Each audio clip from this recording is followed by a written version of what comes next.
pledge allegiance to the flag of the United States of America and to the republic for which it stands, one nation, under God, indivisible, with liberty and justice for all. Please be seated.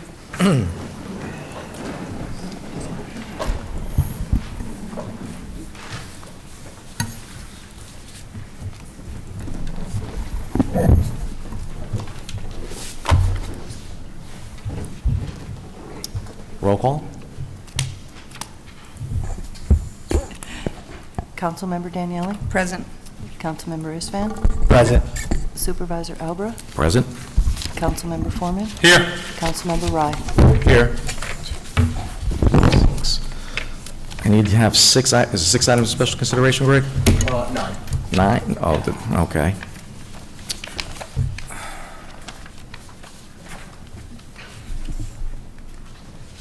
Everybody's got this paper. Everybody okay with it?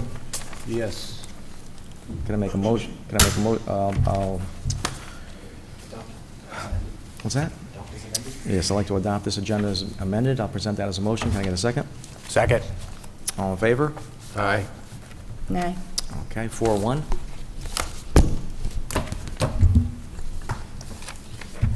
First up is privilege of the floor for acceptance of minutes for the town board June 1st and June 15th. I'm going to present that as a motion. Can I have a second?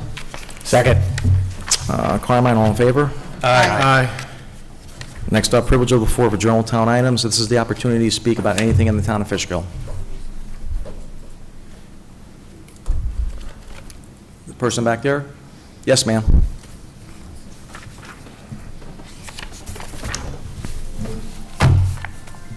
Just state your name and your name. My name is Maryellen Strabler. I live over at Holly Ridge, and I just want to make you guys aware of what's going on with the town planning board. Please, please look at the stuff very carefully that the people have presented. We're just very, very upset what's going on over there, and we feel that the planning board is just hasn't studied it enough, so we're asking you to please, please look into it. Thank you. Okay. Anybody else will speak about any item in the town of Fishkill? Ma'am? Just let us know who you are and where you're from. My name is Sapuz, and I'm from Holly Ridge. And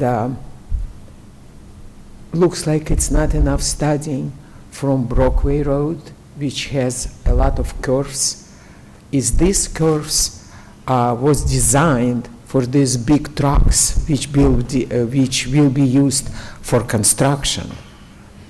It's very important, and the noise. We would like to see the wall.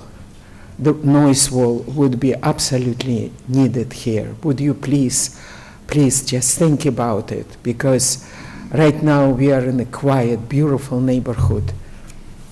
Don't do this, just close your eyes. Please think about it. Thank you for coming. Anybody else? Ma'am? Hello. Hi, my name is Heather Spadafino, and I also live in Holly Ridge. And I would just like to say that we would like everybody to be aware that we believe the DEC hasn't even approved any work to be done in that location. That's the information that we have received. Also, we just handed on Thursday this large of traffic accidents that have happened on the corner of Brockway and 9D. So we've been silenced. The last meeting that we had last Thursday, they said that, okay, the open forum is closed, we understand that, things need to proceed, but the fact that they gave us until July 22nd, which is Friday, for any kind of emails in the future, we just brought new information to them this past Thursday. So why are you silencing the people that are actually doing the work behind the scenes to give answers to what's going on in this, for this thing that's happening? So we're very passionate about it. It's not just Holly Ridge, it's Overlook, and it's Briarwood. Briarwood butts up right against this project. These are people that have lived in their homes for 25 years that are insanely upset with the noise. They may not be able to be here because of vacations, it's summertime, work doesn't allow people to be here.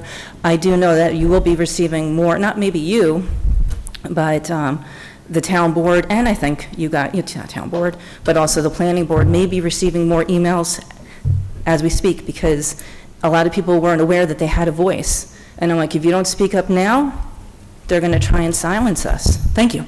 That's true, and just be aware that until last year, no one had a right to speak at a planning board meeting Right. until it came to a public hearing. Yes. This town board changed that law to allow the citizens to speak prior to a Appreciate that. project.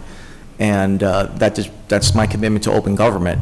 And what you said is right. The more people that come out and speak, the more leverage you'll have. Yeah. So thank you for coming out tonight. Absolutely. Thank you so much. Yep. Anybody else? Ma'am? Good evening, my name is Mary Goombay Bell, and I also live at Holly Ridge, and I am in total agreement with all my neighbors. We live in a peaceful, beautiful community. We want to keep it that way, and it has totally changed in the last couple of years, and we see that it's going to continue to change because of this project, and we are totally against it. So please consider the reason why most of us moved to this area, for peace and tranquility, and that is not going to be like that if this project is to be approved by this board. This board does not approve that. This board will do, our limits are at zoning changes for zoning changes, like for commercial to residential, stuff like that. This is not before the town board. This is only before the planning board, and the planning board is a separate entity. But coming here and speaking, we will, the word will get out that you guys came here.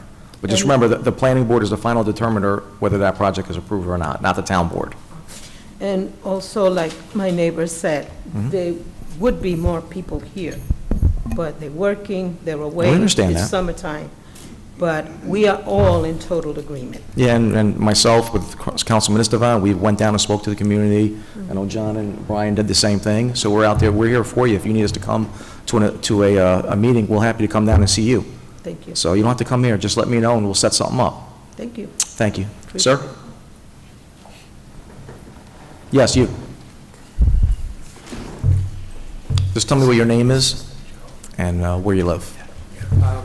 My name is Angel Mejia. I live in Strimside Knolls. I'm their neighbor. I basically border their street, and I also wanted to voice my concerns because I moved here about 2 years ago. I have 2 kids which are sitting there, and I'm concerned with the traffic that it's gonna cause because people are, I'm sure, gonna try to avoid the light on Broadway, and they're gonna try to go into Firethorn, and that means they're gonna be driving through the neighborhood.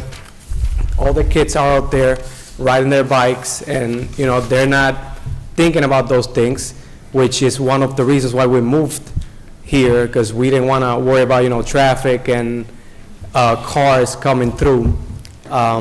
So yeah, I'm really concerned about the safety of the kids in the neighborhood that are going to be playing. People that do not live here in this neighborhood, I don't think they're going to be as careful as people that do live there. As far as just people driving through there, they're not gonna be mindful of the kids playing in the neighborhood. Also, traffic is another concern. Like 9D as it is packed during rush hour. Like if you add those things, then traffic is gonna be just by like 20, 30 minutes just to get into your house. Yeah, we are very aware of the bad traffic situation on 9D. Earlier, me and Councilwoman Louise and Danielle and some other previous board members, we stopped that Rolling Hills project, which was 500 units.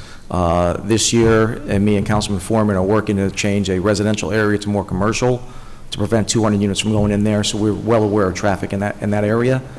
But those zoning changes happen at the town board level, where you're talking about having handles at the planning board level. So I just wanted you guys to know that we can't tell the Yeah. planning board what to do. We can only support you writing letters and speaking out. Yes. And we are well aware of the traffic. We've already stopped 700 residential units from coming in that area, but that's what we could do because we don't give the zoning changes. The planning board's a different thing. Okay. Okay, so I want everybody to understand that. Yeah, we just wanna get our voices heard, and Not a with your problem. help, hopefully, we can. You So got I it. appreciate Thank you your for coming. time. Thank you for bringing children to see how government is worked. This is the most important form of government you have. Short of a war, this is your most important part of government, is your local government. Thank you for your time. Thank Thanks. you. Anybody else? Hey, Kenya? Good evening, Town Supervisor, Madam Clerk, and the Board. I stand before you, a very bothered and concerned resident and taxpayer of Fishkill. Myself and many other residents went to several planning board meetings, and for 4 months, we advocated for what we thought was right. And as a board member, a previous board member, I am aware of what the town attorney does, and I'm sure that is applicable in the case when it comes to the planning board. If I stand corrected, please do that. If you was to take the time to look at the videos, you will see that it appears as if the attorney pretty much is siding with the applicant. And I am saddened by that. I'm also saddened that every time we went before the planning board, we presented them what they considered, one board member at least said this, new information. And so none of the information we presented to them should be new because they got it as we did. And so we advocated, we fought, and then we were left with 1 week to actually go back and send them more emails. But what is more troubling than that is I thought that we came to a place in Fishkill where we are for the people and we are fair. And I am alarmed at first by the fact that it does not appear as if the attorney is for the people. And so I spoke to the attorney because I am one that stands behind the things that I do. I explained to him my position and why I said the things that I said. I would never attack anyone's character unless someone tries or attempts to attack my character, so I do not believe that that is the exchange. But I could tell you that people are very unhappy, and if Fishkill has become a place where the applicant or the builders have more power and authority than the taxpayers, then we have reverted back to old times. And I'm asking you guys, I know you don't have the power, I explained that to the taxpayers that I've been working with, to actually guide or direct the planning board, but somebody needs to take a look at those videos and see what we experienced. There's no way that that project should have moved forward. It's the same examples that I put before you when I was watching what was happening at the ZBA. The applicant is responsible for presenting their information, and then the ZBA must rule, right? I'm not supposed to sit there and tell you what you should and should not have on your application during the application process, right? And so that is troubling, and so I'm asking you guys to address that. I haven't been here in a while, but I've been watching from home, and I am disturbed at the fact that although 2 council persons did question it, it still went through with 4 votes. The fact that the insurance company was switched, and it was switched not because it was some fault or wrongdoing of the insurance company, but it appeared as if it was switched because that insurance carrier was a friend of somebody on the board. And what I will say is that you guys, when the 3 new board members got elected, you know, from this podium, there was a lot of things said, but as a person that sat there, I made sure that I vocalized why I made the decisions that I made. And it always seemed as if that we presented information to support our decisions. Things have to be transparent. And when it becomes so transparent that people are willing to do things that I think are inappropriate, right, for their own, you know, justification, and it's in your face, I feel compelled to come before this board and say something. And so, you know, I don't think that that action was correct.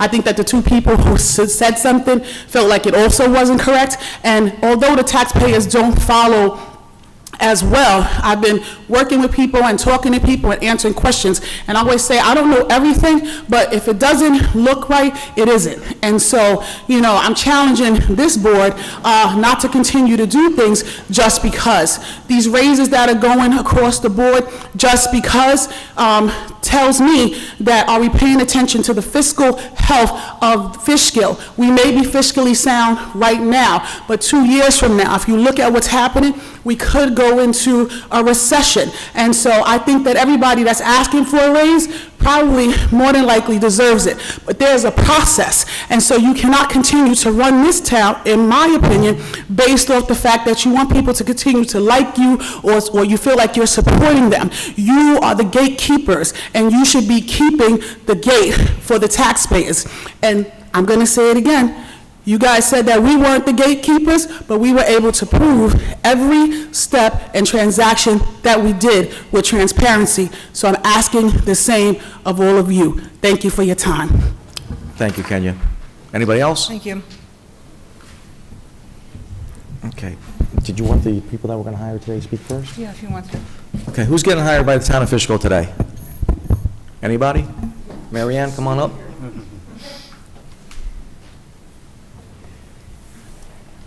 Hello. Good evening. Good evening. My name is Maryellen von Egypt, and I've been employed with the town for the past 7 years as the Senior Center Coordinator, which is a part-time position. So I'm looking forward to the opportunity of being able to go full-time and expand my duties within the rec department. And I'd like to take the time to thank the board and Jason for this opportunity. Anybody have any questions? Thank you. Thank you very much. All right. Anybody else we're hiring today? Is the cadet, the Sika here? Is he here? No, I don't know. She's right there. Is he with the chief? I'm not here for that. I can check with her. Okay. He's working? I asked him You if asked? he could be here to please be here, so I don't know. Okay. Okay.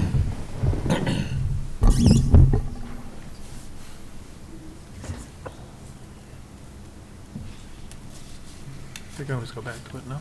You can always come back to it. Okay. What's that? Oh, little vacation does that to you. All right, so we find out, we'll get back to that. So liaison reports. I just want to say thank you to my board members. I was gone for 2 weeks, and the town is still doing pretty good. Thank the deputy supervisor, thank the town supervisor for coming, and the board members for coming every day and making sure everything's running smoothly. I appreciate it. Thank you very much. Welcome back. Thank you, thank you.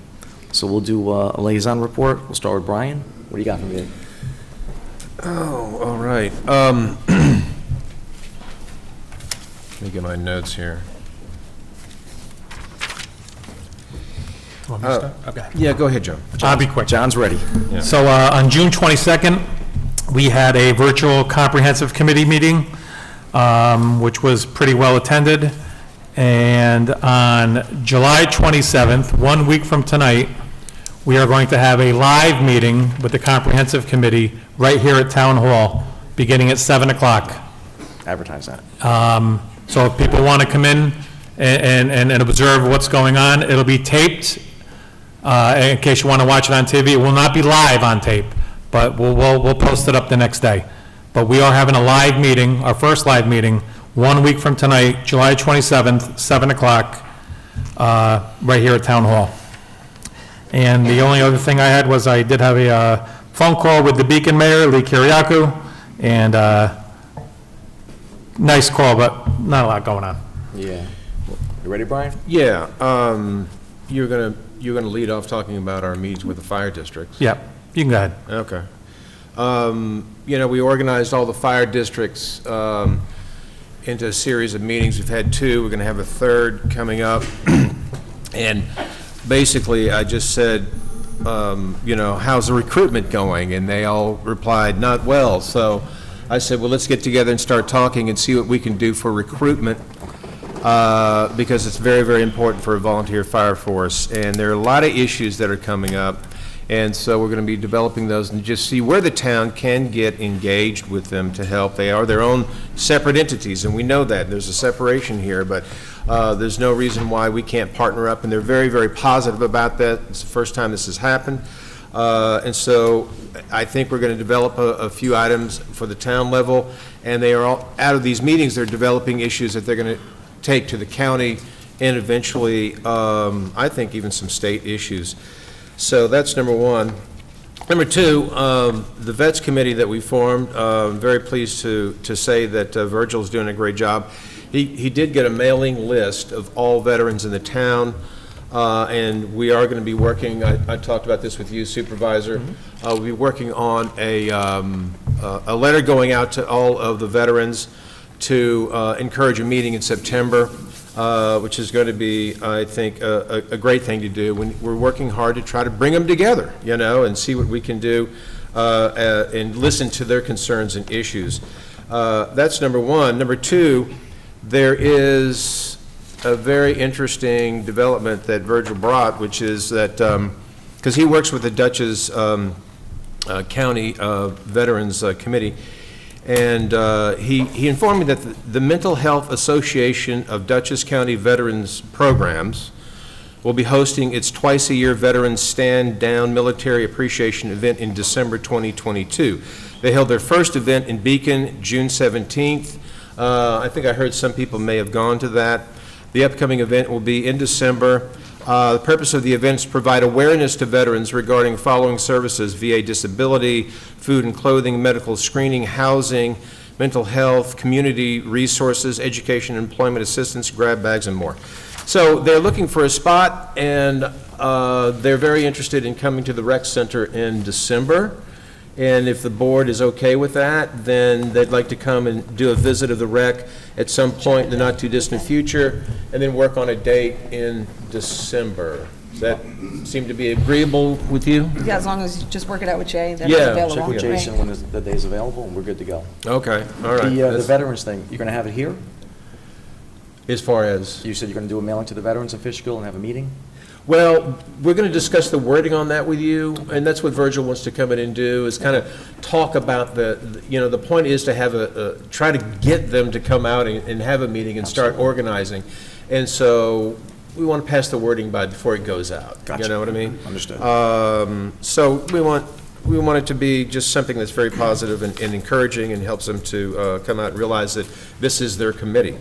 Renegades, we want to appreciate the Renegades for being a great neighbor. You know, we organized the Fishkill Serves baseball game for the food pantry in conjunction with the Little League.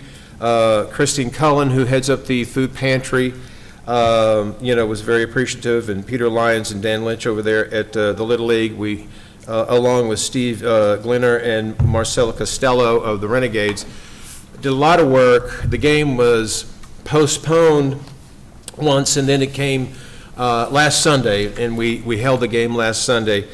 But unfortunately, when we were there, it got postponed because they had an infield, some sort of error with a second base. It was just horrible. And so they had tons of people in the stands, and an hour into when the game was supposed to start, they had to send everybody home. But we appreciate the Renegades. We're already talking about organizing and doing a better job for next year, and making it bigger and better with Steve and the Renegades' encouragement along those lines, so we're very, very happy.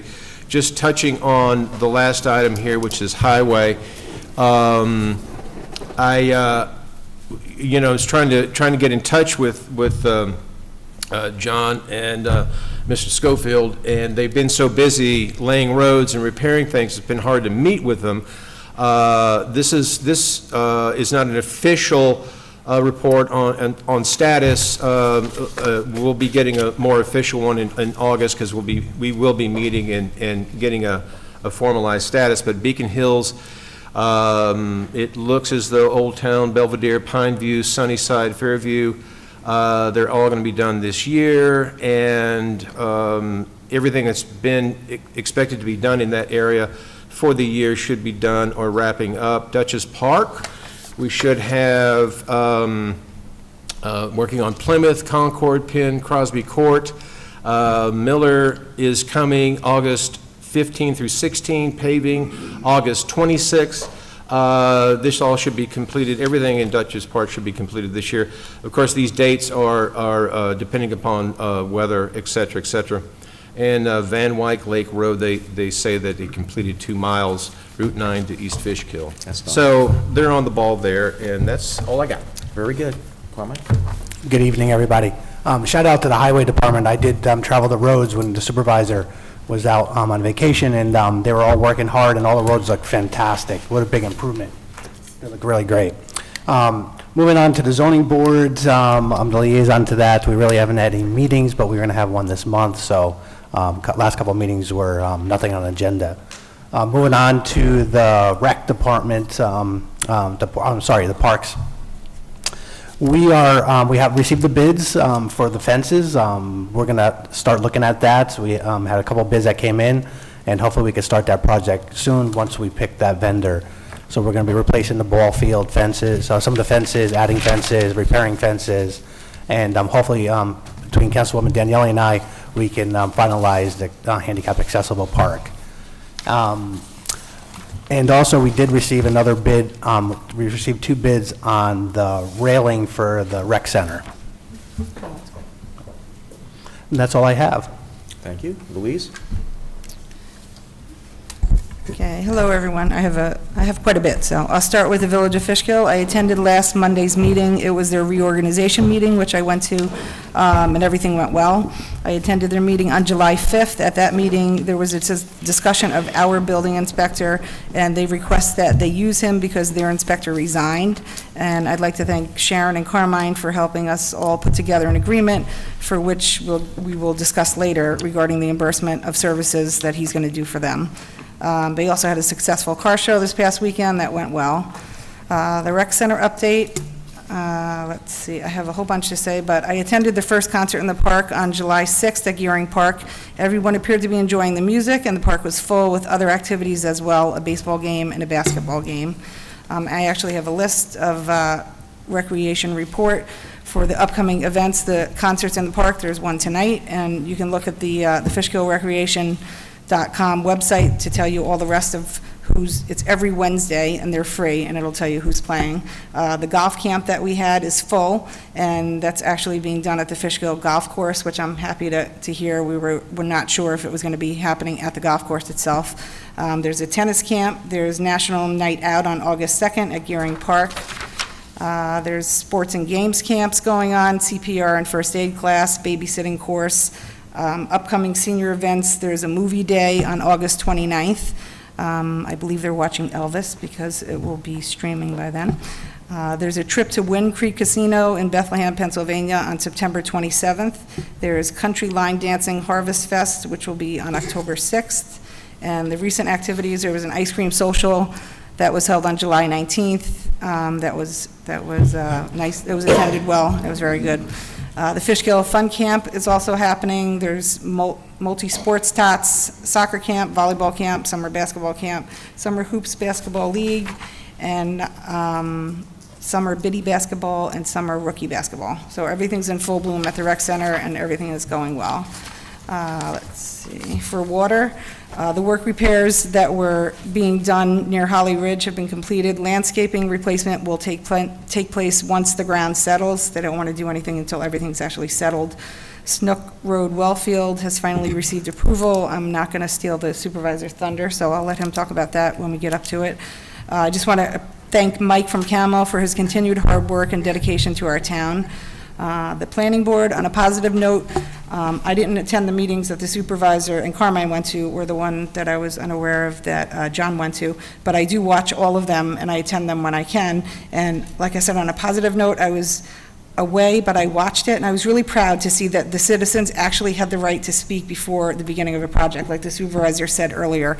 Many people came to voice their concerns over a proposed storage unit near Van Ness Road off of 9D. So it was nice, and I feel bad for some people in this audience who I know waited 5+ years for public hearings and never had the chance to speak.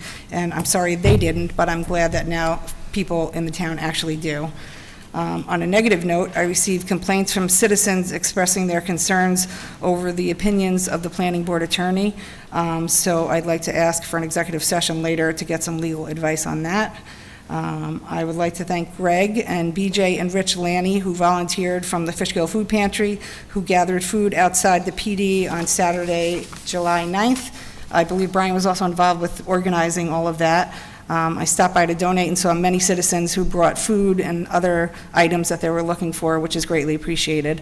I also want to remind people that the Open Arms Ministry Church in Fishkill does a food pantry every Saturday at the Beacon Recreation Center at 23 West Center Street in Beacon.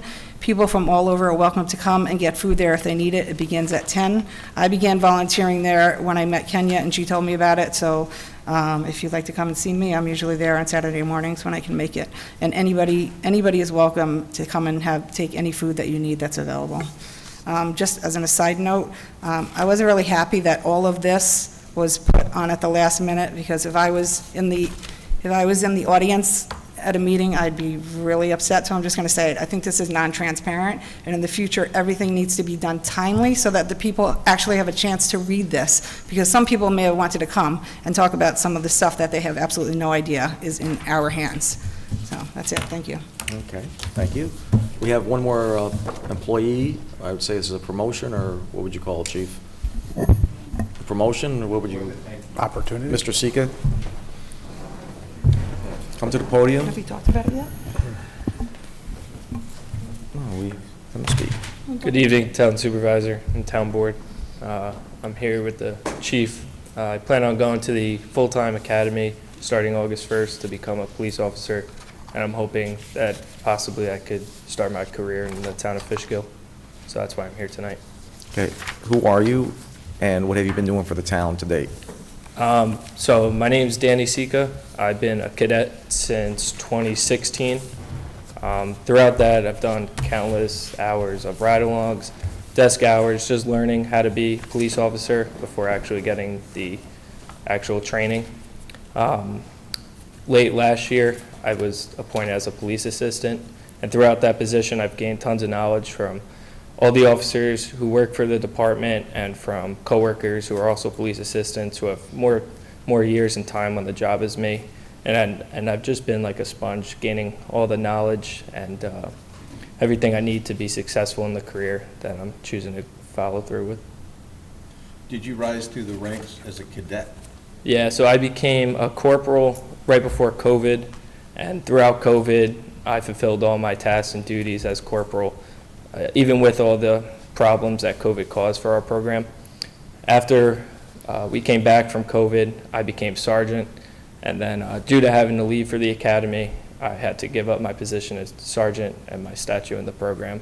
But if it wasn't for that, I would still be there trying to rise to lieutenant.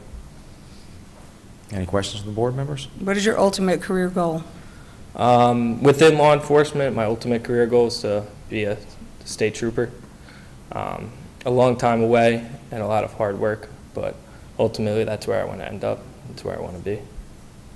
Any other questions? Okay, thank you. Thank you. Okay.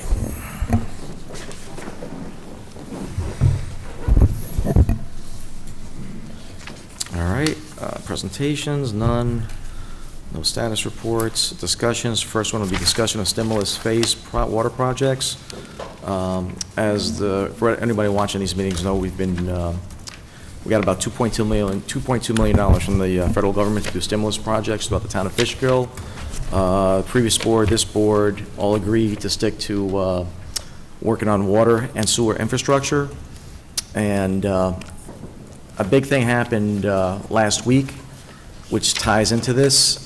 We had a problem with one well field as soon as it opened back in 2007, and it was in remedial action for about 15 years, and the town finally got it done.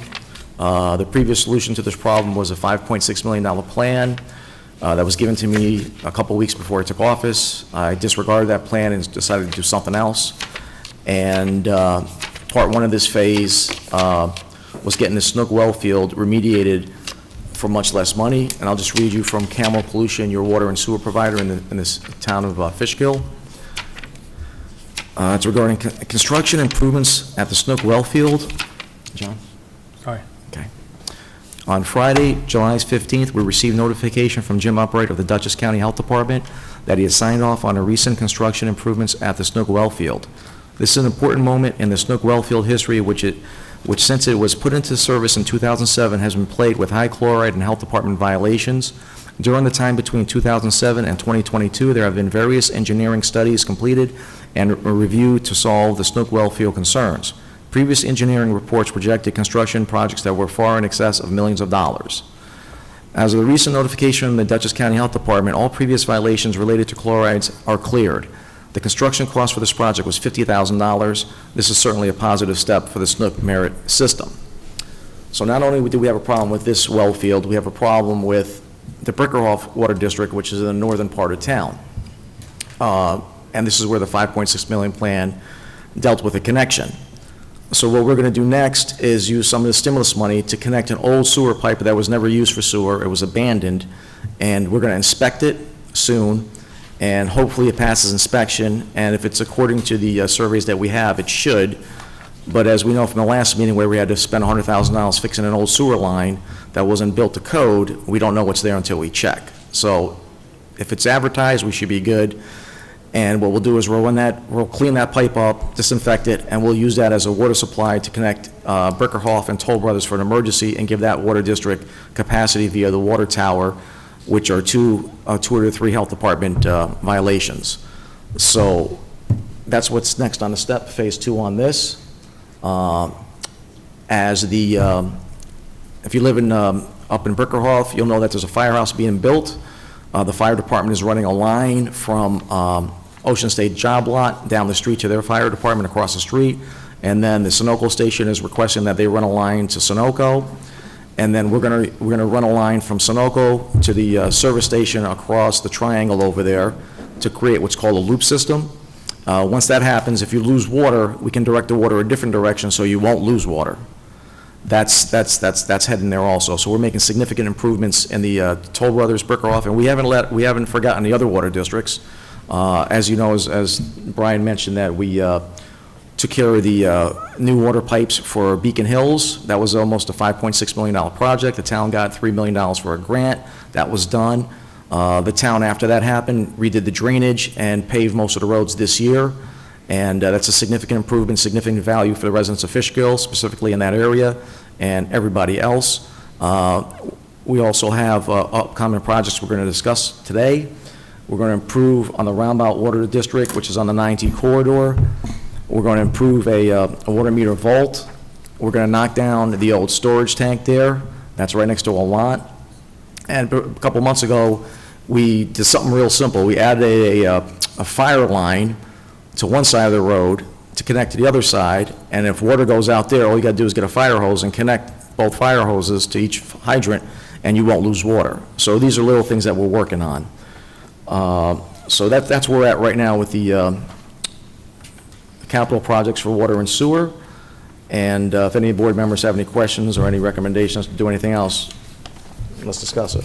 Or is everybody's good with what I'm doing? I just want to say I'm pretty proud of the fact that we're at the point we're at, because when you and I were sitting in the audience, it definitely was going to go a different way. So this is much more beneficial to the residents and cost saving, and I hope it all works out the way that we are hoping that it does. We're halfway there, and this would have been a $5.6 million project that the residents of Toll and Brickerhoff would have to pay. If the pipe is good, which I hope it is, we might be able to get this cost-free within the stimulus monies that we have. So that's just a caveat. And on the engineer reports, it says it's the 900 series pipe. If it's the same pipe, we're going to be good to go. But if it's a lower level pipe where the developers used a cheaper thing than what they said, that could be a problem. And like I said, these developers for the last 20 years have pretty much did what they want, and it cost the Roundabout Sewer District $100,000 to replace a pipe a couple of weeks ago. So we won't know until we camera it out, clean it, and inspect it. So I'm hoping that the site plan the engineer reports are correct, and it'll be a significant savings for the residents in that area. And there's a lot of other things we're doing. We're doing generators, so when you lose water for a couple districts, especially Beacon Hills, Glenham, you'll have water when the power goes out. So these are all things that we're spreading around in the town of Fishkill. And we also added last year, we did a aquifer protection law. This year we continue it with a state law. Greg, what is the name of the thing that we're doing this year? TWSP2. And what's that regard to? That is drinking water source protection. And what does that do for the residents? What it really is going to be doing is creating sort of an interconnectivity between the town's comprehensive plan, which calls for the preservation of natural resources and water, our aquifer overlay district, and general best practices by calling for regular evaluation and maintenance of the best practices that we can do to make sure that the water that our residents are drinking is of the highest quality now and sustainability for the future. Okay, so in addition to last year's aquifer protection law, we're working with the state to make sure your water is safe and sound, and our water is our most precious resource that we have. It's something that people talk about New York, this and this and that, but we have good water, and without water, you really can't live. I got a question. Sure. Okay. Sorry to interrupt your train of thought. I just, and I'm glad you brought up the generator, because I just was curious how those, get their, are they gas, are they natural gas fed? Do they automatically come on when there's a power outage? How is it that they get their power? I believe they're diesel, and they come on when the power goes out. Okay. And I think we got 2 in Beacon Hills, and I believe 1 in Glenham coming, and maybe 1 in Dutchess Park somewhere. And we ordered them about maybe a year ago. They still haven't come in. But as soon as this came in, we knew that it was hard to get certain things. And what citizens got to understand, during COVID, you had to move on certain things or else you weren't going to get them. So sometimes things come in without the other thing, but you got to get everything together and put it together when you get everything together. So the generators are going to be an outstanding thing. And for people that have their own wells, this is important to you too, because you get your water from the same aquifer. If the water's healthy, your wells are healthy. If the water is not wasting, being like in Beacon Hills, I think we're losing 400,000 gallons a year just on spillage. That keeps the aquifer higher. That keeps your well fields healthier, and it's better for you too. So don't feel left out that we're investing so much in water and sewer, and you got a well and saying the town's not doing anything for you. We are doing something for you because we're protecting that same water source for you. So that's all I got on this discussion. Anybody else have any other discussion item on this? No, good. Okay, thank you. Next up is, yes, ma'am. Just close this one out. Next up is discussion of the Washington Sword. Been working with Brian on discussing this.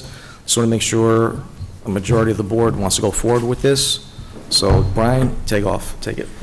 Yeah, just like all major historical things in the town, we should spotlight them. It's a matter of pride, but historical value to I think the nation as well. And, the sword that he used in battle, and that was also depicted in the painting of him, the general crossing the Delaware, was forged right here in Fishkill. So we're having a conversation tomorrow morning with Denise Van Buren, who's from DAR. I think she's the outgoing past president of Daughters of the American Revolution, and she's rather excited when I said, can you come and let's talk about the historical significance and background, which I know, Ozzy, you're pretty schooled on, and it's going to be, I think, a fantastic meeting. And not only does she want to discuss that, she says, I have a lot of things to discuss with you about, the historical significance of Fishkill. So we're going to look forward to that. I look forward to us evolving and getting, our monument together, highlighting the sword and it being forged here. His favorite sword, one of 9. It's in the Smithsonian. And I think it should be highlighted. I think it should be a great thing. John, you still on board with it? I am on board, but I do have a question. Okay. Do we have a number for the cost of this? And is this in the 22 budget, or do we have to put it in the 23 budget? That's why I'm asking you guys tonight, because the budget's coming up, and I want to prepare this for the 5-year capital plan, and I'm looking between 90 and 100. I'd rather go a little 100 to be safe, because the Indian, we had 180 for that, and I got it to 178.5. So I don't want to cut it that close with the sword. Okay. Anybody over here? Go ahead, Carmen, you go first.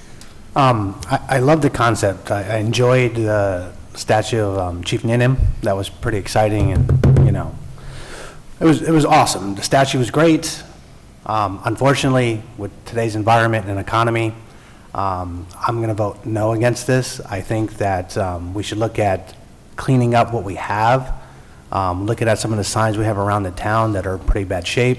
Let's clean up our Memorial Park that's right out here that can use some extra TLC. I think we should focus on what we have in front of us and just save that $100,000 for that potential recession we might be in.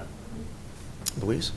I tend to agree with Carmine. I'm not opposed to the idea. I love the idea, but I don't love the cost. That was pretty much the same thing with the Indian statue. I thought it was really, a great idea, but I was opposed to that cost as well. So this kind of went from, I believe, 20 to 40 to 80, and now we're up to 100, so he lost me at 40, so, Okay. yeah. All right, so since we're going to be talking about the five-year capital plan, there's two other things I would like to do. A lot of people have talked about doing a little a sidewalk or a pathway around Town Hall. Because during the day, a lot of people, there's a few developments around here, and people are always walking around Town Hall. I was thinking about doing like a four-foot pathway from one side of the town to the other side. Anybody object to that? You mean, wait, is it a sidewalk? Or Not in the front? like a blacktop sidewalk, something like that. Not a real concrete sidewalk, but like a pathway. From where? From out front? So like from... No, the I would say station closer, to the- like where the basement steps are over there, looping around the front of the town hall, maybe like 30 feet away from the building, closer to the building, because there's a lot of foot traffic here during the day with people that live in 1, 2, 3, 4 developments around here. They come and they walk all day. Yeah, I'm not opposed to it. I think we actually need something in the front, like even if it's not an official expensive sidewalk, something. No, I don't want, a sidewalk could be a lot more money. I'm talking a little 4-foot pathway, and that's it. What, can you make a four-foot pathway in front of them? In front of it instead of a sidewalk? I mean, I like that idea. I'm not opposed to that idea. I just also think that it would be beneficial to have some type of Yeah, sidewalk I in think front. if we do that, I think it's not a bad idea, Mr. Supervisor.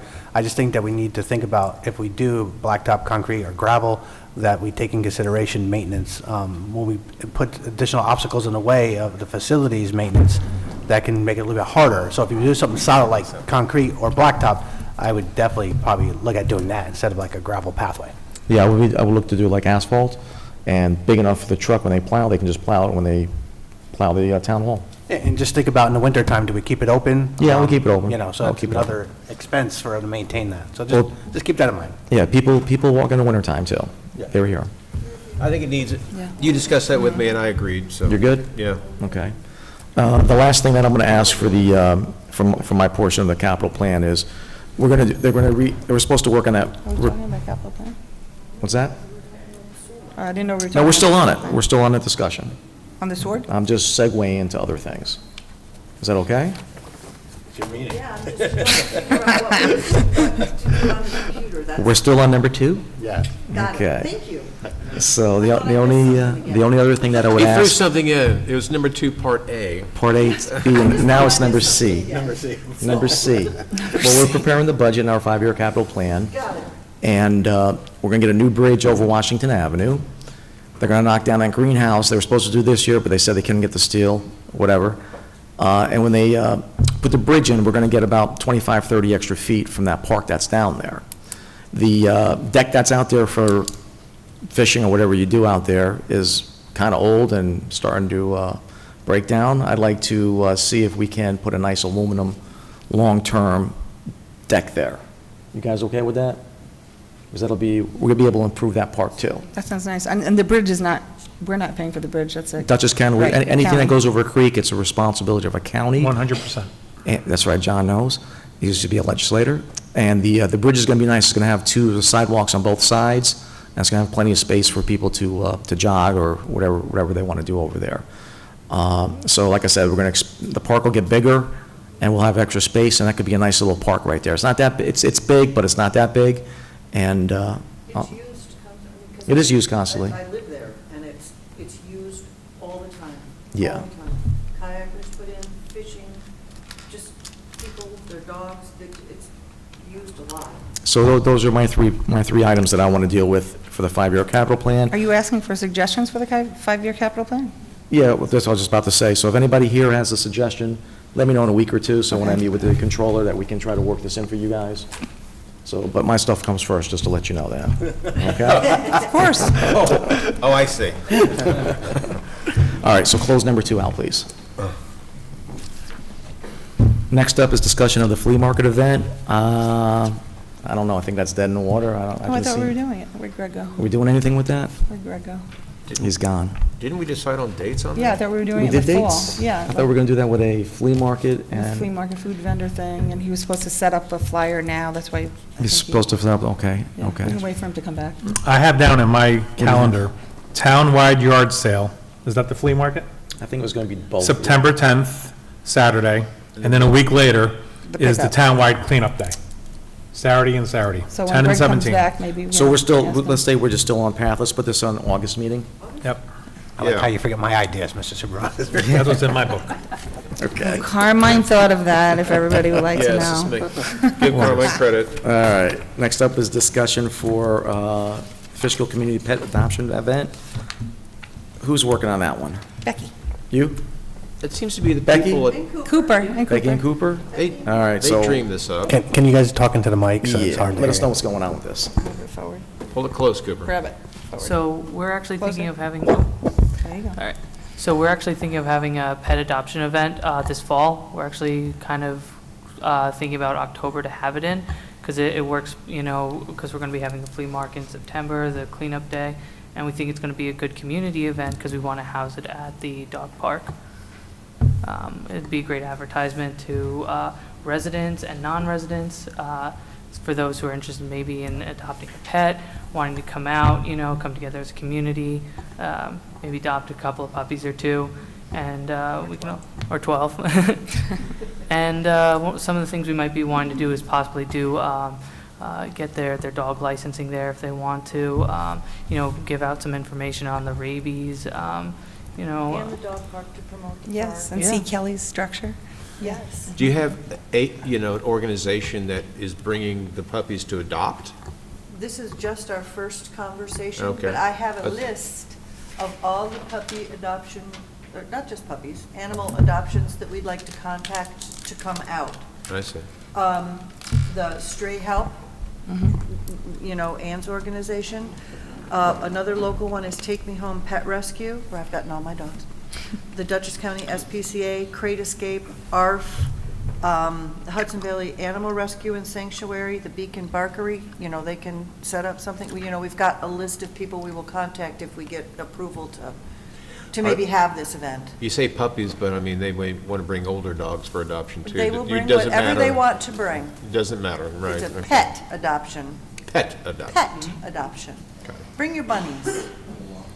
Okay, so Sounds you want to good. have, you're just asking us permission to do it? Or do we have to do a resolution for this, or we just let them do it? You need to have a resolution. Because they're asking for Yes. $1,000. Oh, you're We're asking for, oh, you left that money. part out. That's why we're asking. Oh, you so left that part out. This is just a conversation right now. We don't have anything set up, but we're hoping to ask the board to fund us for this event. So we can give out like little goodie bags and, you know, buy, I don't know, decorations or tablecloth, you know, just stuff. And any money that we don't use would go right back, of course, to the board. Becky, to be clear about that, the rec department, I believe, would be sponsoring this, and you'd be working with them. Independent animal shelters would come and display their animals for adoption. Oh, I never thought about doing this with the rec department, Well, the but town can't why just not? give money to somebody to hand out, to anybody to hand out goodie bags. If the town sponsors it, Yeah, then the this is a town can, town-sponsored particularly. event. Okay. Yeah, I don't, okay. When we say town-sponsored, it's got to be through some department. It can't just be the The town. town clerk's department? Parks and Recs is The a Parks dog park. Department's got, I guess. Or the Parks Department? That's a because dog park. It's going to be in Parks a and Recs park. is dog Parks park, work and they just have fine. extra money in their budget. Something like that, is that? Yes, Okay, I've that's never the done way you this got to before, structure so. it. If Okay. you want to have any funds. You okay with involved it? in Okay. You okay with it? Okay, I didn't, I wasn't, oh, thank you. So can you prepare, I'm sorry, go on, Brian. I mean, obviously it sounds like a good idea. It's a nice a thing, nice and I community understand event. community, all that kind of stuff. But I'm just curious about real specifics. I'm open to the idea. I just wondering if you could come back with like real specifics. Like, Oh, we have what's your- lots of ideas. What's your goodie bag thing? What does that mean, and why? Well, we why do want we to need to hand do out, that? like, Is it- anybody is it- who comes, you know, I was thinking about like having even, like, setting up a craft table for children if they come, and, you know, stuff like that, just a community event, and like little doggy bags, if we can, like, I was actually gonna make little homemade organic dog treats and cat things, and we named the little bags. What did, Greg came up, kitty kits and doggy bags. We were gonna make our own stop, you know, I love my animals. So what's wrong with the pet food place over here, ShopRite Shopping Center, and asking them to sponsor Well, we giveaway could. bags. This is just Keep our our costs first low. conversation. We Yeah. haven't I mean, gotten all who that out there might together. want to sponsor this, the whole thing even, you know? You want somebody to sponsor it? Maybe you could help, Let me- help I Becky don't know why I can't. get some sponsors, Brian. Wait a minute. Councilman Esteban said, once you help her get them some sponsors. There, I I just heard wrote that what he down. said. Sponsors. Yeah, no, we have, see, a lot of ideas. We're just kind of threw it all together at the rabies event we had here with the Sure, SPCA. We just sat and talked about, wouldn't that be fun? Because we were having so much fun with all the animals. Okay, So we'd like to Have a have resolution in a August? town-hosted community event to adopt pets. Yeah, we're good. all right, so Becky, work with Brian and prepare a resolution How did this happen? for the next August, for the August meeting. He had some questions. Poor Brian. Sorry, Brian. Resolution for August? Resolution, just Wait a a second. resolution. Okay. Your vice chairman. Sorry, Brian. See, if you talk, you get volunteered. Becky, can you quickly update us on the cat neuter vouchers, how that's going? Oh Yeah. my gosh, Okay. that's Yeah. going fantastic. All right, so let's, Wait, hold on a We've second. sold probably what?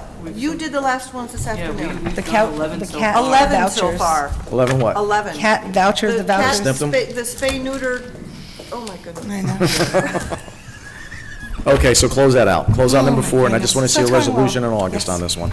So we'll just create a resolution. Just carry right to resolution next, no, what day is the August meeting? Yeah. 17th, okay. Discussion of the Route 5282 property. We sent a letter to the property owner that came back. We also posted it on the property, and the bank called the building inspector, and they want to move on selling the property, but I know how these things work. It could be a delay tactic, so what I'd like to do, if it's okay with you guys, to continue the public hearing, and what we'll do, you're here, that's what you're here for? Yes, sir. Let me hear you speak first before I say Sure, anything else. absolutely. Thank you very much. My name is Michael Fakori. I'm an attorney here in Fishkill. I'm sorry, say your name again? Michael Fakori, Fakhouri. I'm an attorney here in Fishkill. I'm working with Schill & Knapp, the law firm that represents the lender on this property. The lender is Live Oak Banking Company. The lender has filed a foreclosure proceeding against the owners of this property. We too have been having a problem with getting in touch with the owners. Okay. I understand there's some safety concerns, and we want to try to help the board address those concerns so that, I also want to inform the board that we do have some offers to purchase the note in this, the lien on this property, which means that you'll have a new owner moving forward and hopefully proceeding with completing the storage facility that was approved on. So they want to put the same thing there? Yes. What's that? Which I know that would take certain actions. I understand there's some safety concerns now. Well, we're looking at a lot of, we're remediating that area. We talked about a statue that we put up. We got the Dutchess Roundabout Fire Department being built right next to the area. So we're beautificating the area. And now that there's attractions there coming, people are looking at that site, and what they see is a knocked over porta potty, Yeah. a fence, an open foundation, weeds. It just looks horrible. Yeah. And we want it cleaned up. That's our goal. So how can you make that happen? We want to know specifically what needs to be done. Well, I'm speaking for myself, not the fellow board members. I like everything gone from the site, the fence gone, and maybe get some dirt to cover up the foundations and plant some seed. That would make me satisfied. Anybody else have any other suggestions? That's what we talked. That's what we talked about. Joel. You know. That's where we're at, yeah. Okay, so I see some hesitation here. No, there's no hesitation. No, well, in other words, Well, if you tell me you can do this in a month, we won't go forward with the public hearing and do it on our own and put it on the tax bill. So that's what would happen. right. So the lender has some investors who want to basically continue with the project. Okay. Legally, obviously, but, putting dirt on top of, you're referring to putting dirt on top of the entire foundation that was built there, or? Unless you get another suggestion to cover it up. Can you make it, Can they make it beautiful until, I mean, is this a done deal, or are you guys just talking about it? Well, no, it's really far into a foreclosure proceeding where the lender would eventually own the property or at least sell it to Right. someone who's going to do the right thing. So you got a process to go through to wrap up that ownership, present ownership, and then you got a whole nother process to potentially, if I'm understanding you correctly, there's a potential buyer, a potential person. Correct. And this could take a couple of years. No, So, I don't, I think it's a matter of months, not years. well, how are we guaranteed that? We have a lot, how long has it been sitting there like that? Way too long. Before I got in. Years. 2019, yeah, it's been a long time. What's the issue with us following up on what we're planning on doing? Why would that? Well, I don't know what it is specifically that you want. Well, we just said, we want the fence gone from you guys. Well, we wanted the fence for safety, you want the fence to be taken out? I mean, We want to make the eye appealing for the citizens that drive through there. Right. And before, it was just a green field. That's what it was. Right. Now you got a fence, a knockdown porta potty, a private office, one of those trailer offices. Then you got the foundation, then you got these big piles of dirt. And then you got all these poles, pipes sticking out of the foundation. So you got a whole host of things. Right. And- I think the bank wanted to make sure that the property is enclosed by a fence. If you want the fence taken out and the pile of dirt flattened out, I think we can do that. I just thought maybe that it would be safer to have a fence there. But we're willing to work with. Tell me. I guess we're looking for some action, but we don't want to sit here 3 months from now looking at the same property. We're ready to move on some, we've been looking at this for the last couple of years now. Yeah. But we're ready to move on something to at least appease, make it at least nicer than it is now. Right. Mr. Fakori? Yes, sir. So do you have, you're representing the bank, you said, right? Yes, sir. Does the bank have legal rights to enter that property right now? It does. They do. So can you, and I'm just speaking for myself, the weeds are out of control. You have a office trailer there that's halfway dilapidated. You have a porta-john that's broken over. You have some of those metal stakes that are sticking out of the ground. That's a big safety concern. A child or even an animal or anybody at night runs through that area, they can easily get stabbed, and that's a lot of fatal accidents. I do that type of work. So visually, just curb appeal, it looks horrible. I think, I understand that you want to keep the integrity of the foundation, you're hoping that the foundation's good, and that you can reconstruct on that, but all the permits expired. Yes. You have to go through a whole process, and there's a whole thing that I don't know if your client realizes that they might not get what they had before. They do realize it. Yeah, and you might start We from want to do scratch. the right thing. I'm here just to hear you out and to find out what it is. that And you- that Mr. you want. McCory, all the stuff that's on the planning board have expired. Yeah, I know. So, It could take a year just to get that back. Yeah. so but if, I don't know how you guys feel, if we can just maybe just first step clean it up as a good faith. If he could do what I told him to do, I'll be okay with that, but Just what The you said, the Carmen. topsoil, if there's I'm not saying it is, but I'm trying to give an opportunity, just first phase, let's clean it up. Well, I agree with that 100%. Here's what I would suggest, is like, clean it up next week, and come back. Be realistic. Come back in a month and give us a status on what's going to happen with the rest of it. Because we're going to have another meeting in August, and you can come back and give us an update, but it should be cleaned up by then. Yes. Is that agreeable? What do you think? Well, I think if he can if I start. suggest, Hold on. I'm sorry. Go ahead. No, I'm asking you to. Oh, okay. Well, if Mr. Vakari's client or himself is willing to come in and meet with the supervisor and the building inspector, perhaps you can reach an agreement before the August meeting as to what it is that needs to be done. Specifics. To improve, specifics to improve the project. I like that If idea. you can't We just agree told by him. August, then just the said board told may him. just need to go forward and, hire a contractor We and just said chips it. fall where they may. I'll do it. But Just if said it. the lender, or maybe even the owner, is willing to do something, I mean, I'm Yeah, sure we can. unfortunately, we've had little communications with the owner, and we're trying to do the right thing with the town. Surely the lender has some ability to come and secure the site at least, Yeah. I mean, so. I you know. agree.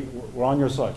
we Sure, want to do they're right gonna there. have Do you to think? plant white pines or something, but I mean. I you would know, like to, yeah, wanna be part of that? meet with Secure the it. supervisor or the building Make it look inspector nice. Liaison on that? next week. Ozzy, why do you have no- Yes. Perhaps give you an update on what we can do to clean it up a little bit, make it more presentable. Well, I think you'd come in and you'd talk with. All right, this is. Figure out exactly what it is they tell you need to get done, and then you're either willing to do it or not. Say it again, Ozzy. Give my assistant your information, and we'll set up a meeting, you, me, Carmine, and the building inspector, and we'll walk the property, and we'll go through what we need to do. We can do that. Okay. Thank you. And this, when is the next meeting, please? August 17th. August 17th. Okay.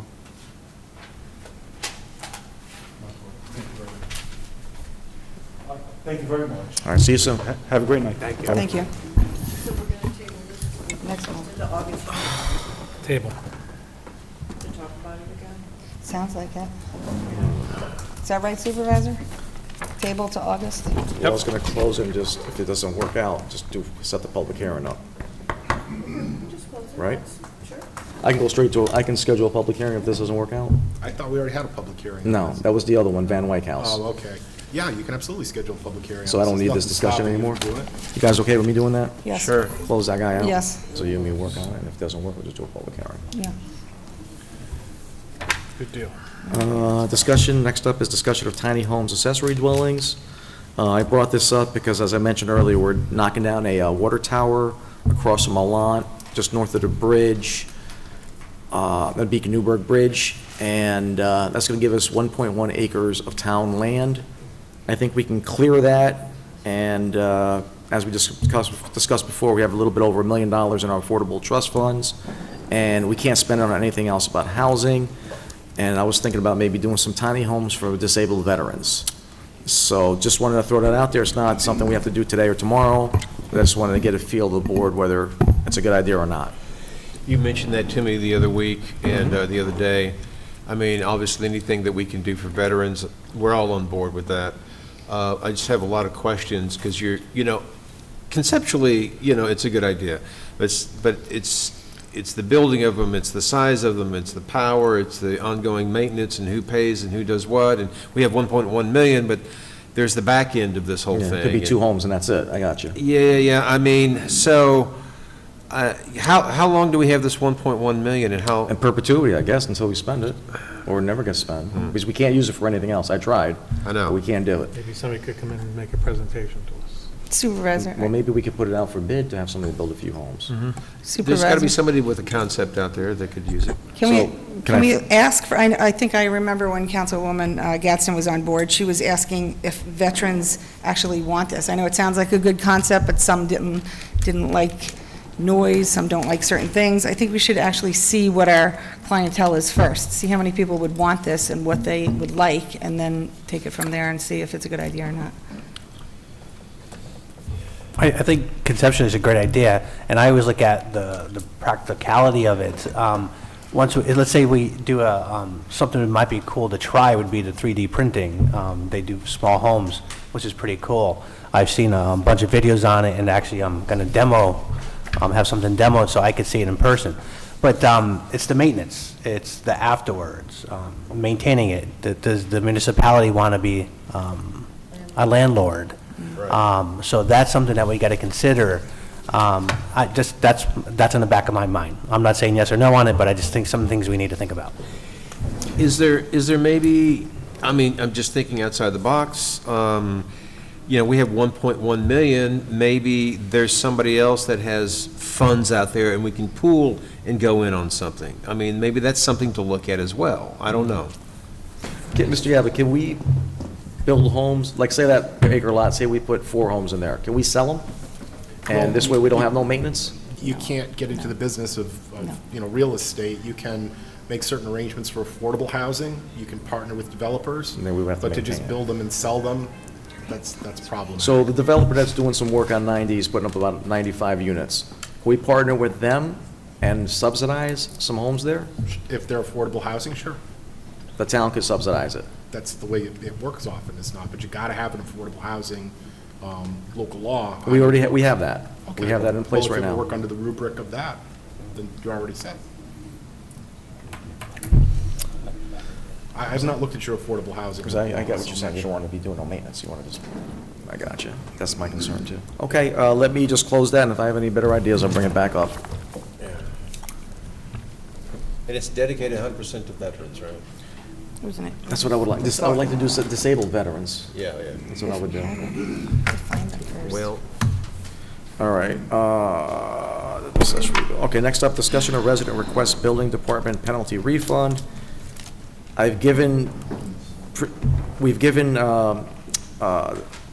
We waived some fees previously.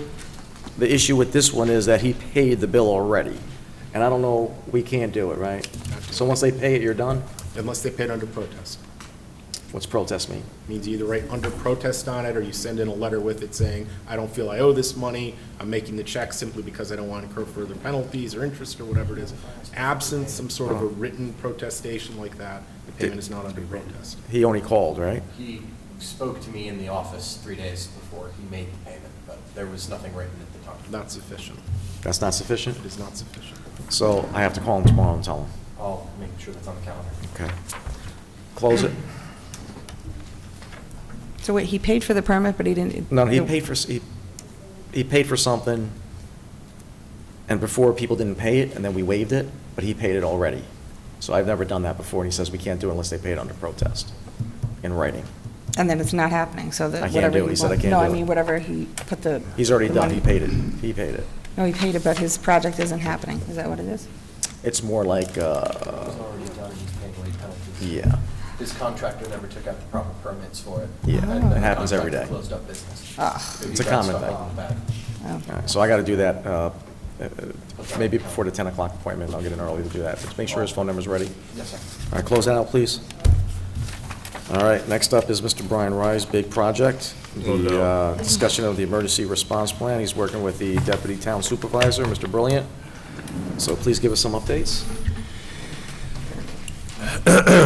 Well. I don't know if everyone in the audience and everybody watching can see that thing right there, but that's what was submitted a long time ago as a emergency response plan.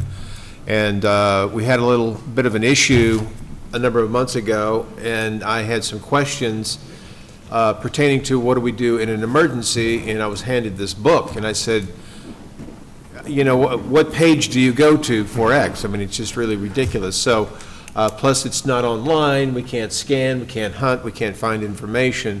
And so, in discussions with the deputy supervisor, Hal Brilliant, he has this wealth of knowledge, and we've had extensive conversations, but the point that I think for our immediate purposes is to take what we need in the immediate sense, should there be something that happens, to give the board and the supervisor access to a listing of people, places, et cetera, how to respond initially. And I know before you come up, I know the chief had a couple of bullet points on this that we had discussed. Do you mind just reviewing those for the board before? Because I thought it might have been a good, and this is an ongoing thing for all of us to work on, you know. It's just I wanted to bring a little spotlight to it.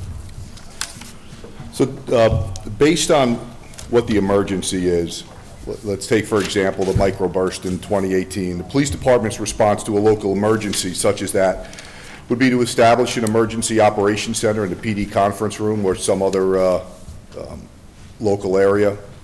This would provide a central location, secure yet restricted access, establish communications for a representative of the PD, Highway Department, FD, Utilities, State, DOT, et cetera.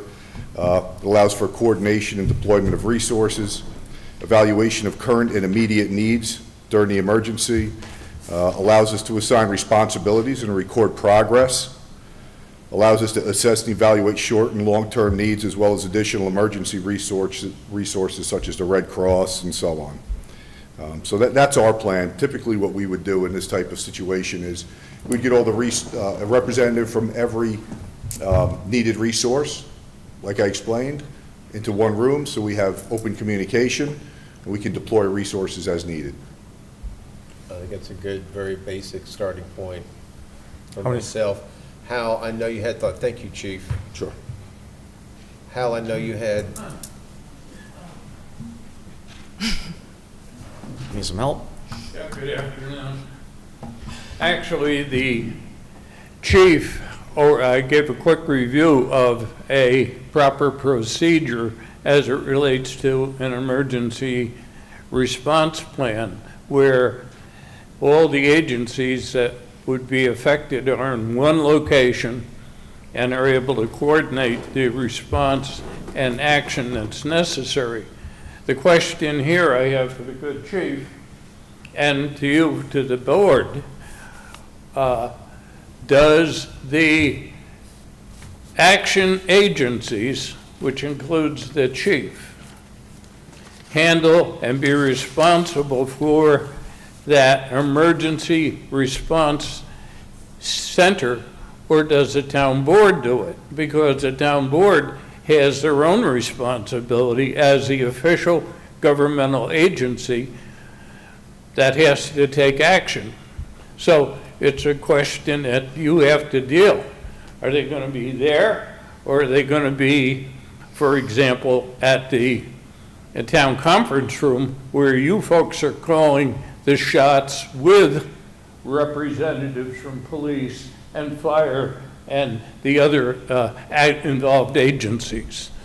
It's a decision you have to make, but it's so important, and I'm impressed with the chief being on top of that, that a emergency center is scheduled or at least anticipated to be used if necessary, because we're looking at the possibility of natural disasters. We're looking at situations such as cyber attacks and other actions. We cannot go and be a little lackadaisical about that.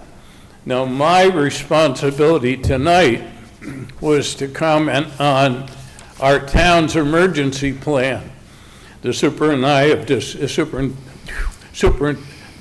and I and Mr. Y have reviewed it, and it's too cumbersome to use.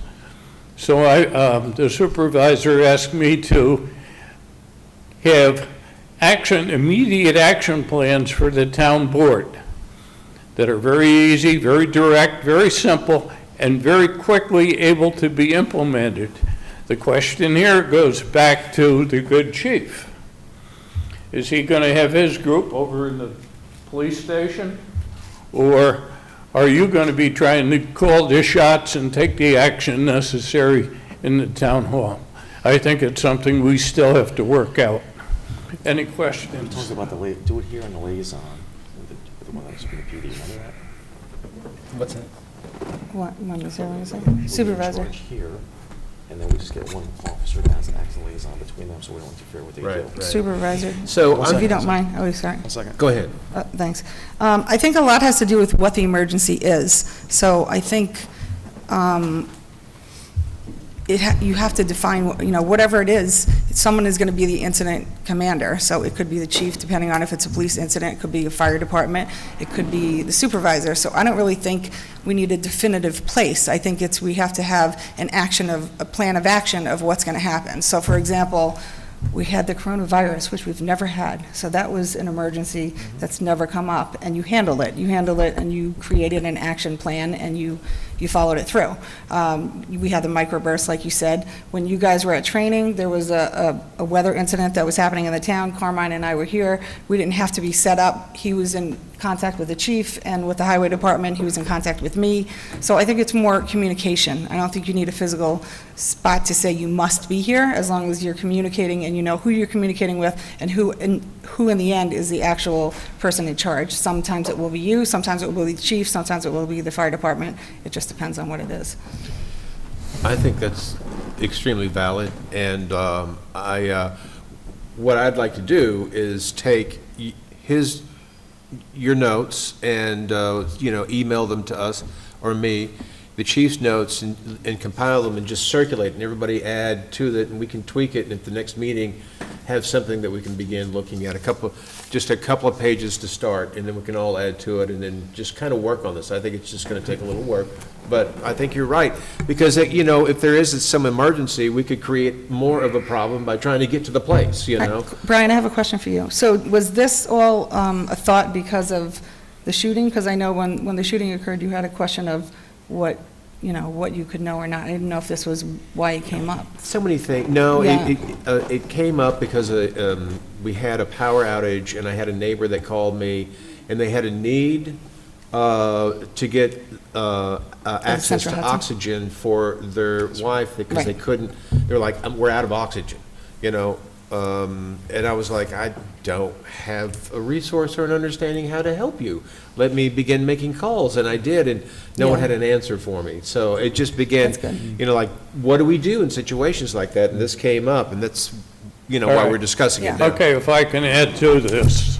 I am working, as you know, I'm working on a quick, ready response review reference packet, so that you can look at it, and you can each take whatever duties that packet involves, but under the direction of the supervisor, and follow up. I think what we may be confused with is the center emergency station or meeting room and the on-scene meeting room, because if it's a major event, the action agencies, police and fire and what have you, the lead people, like the chief or the good lieutenant, would be there calling the shots for their particular agency, okay? And they have to get together at the scene and decide if they want to cordon off the area, whatever they have to do,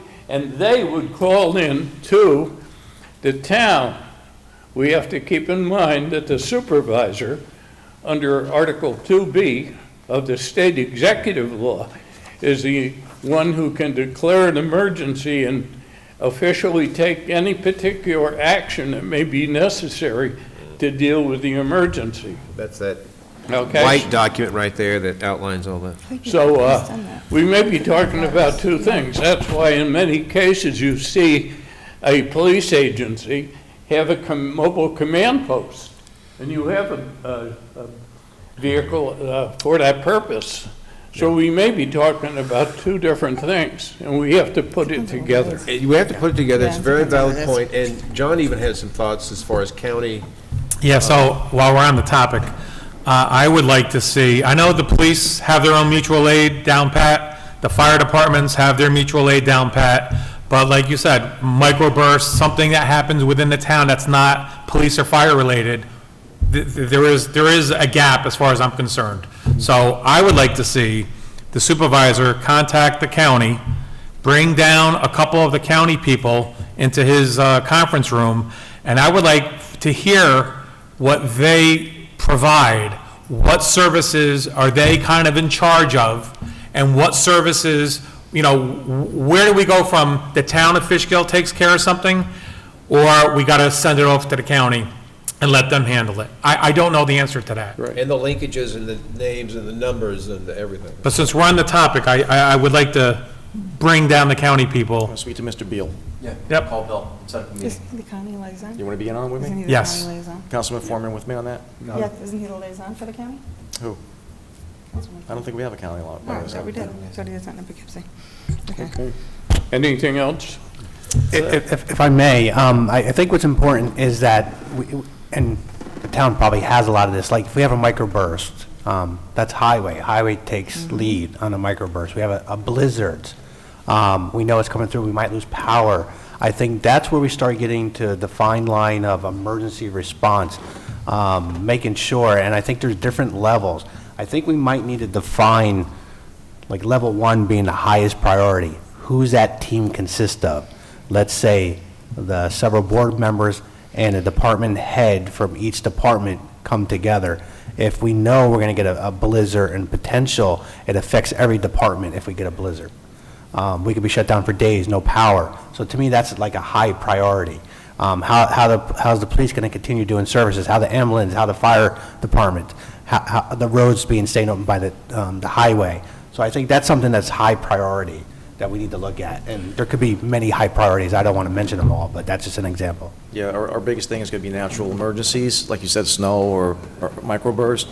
Something that's criminal, something bad happens, the cops are just going to swarm the area anyway, and no one's really going to have to say any say, but whoever gets the guy. I think Greg's been involved in also, you know, when we have, in the summer, if it's really hot, telling the people where they can go for, you know, cooling stations. We did that You know, it today, seems right? like- You sent that out? Seems like simple, but.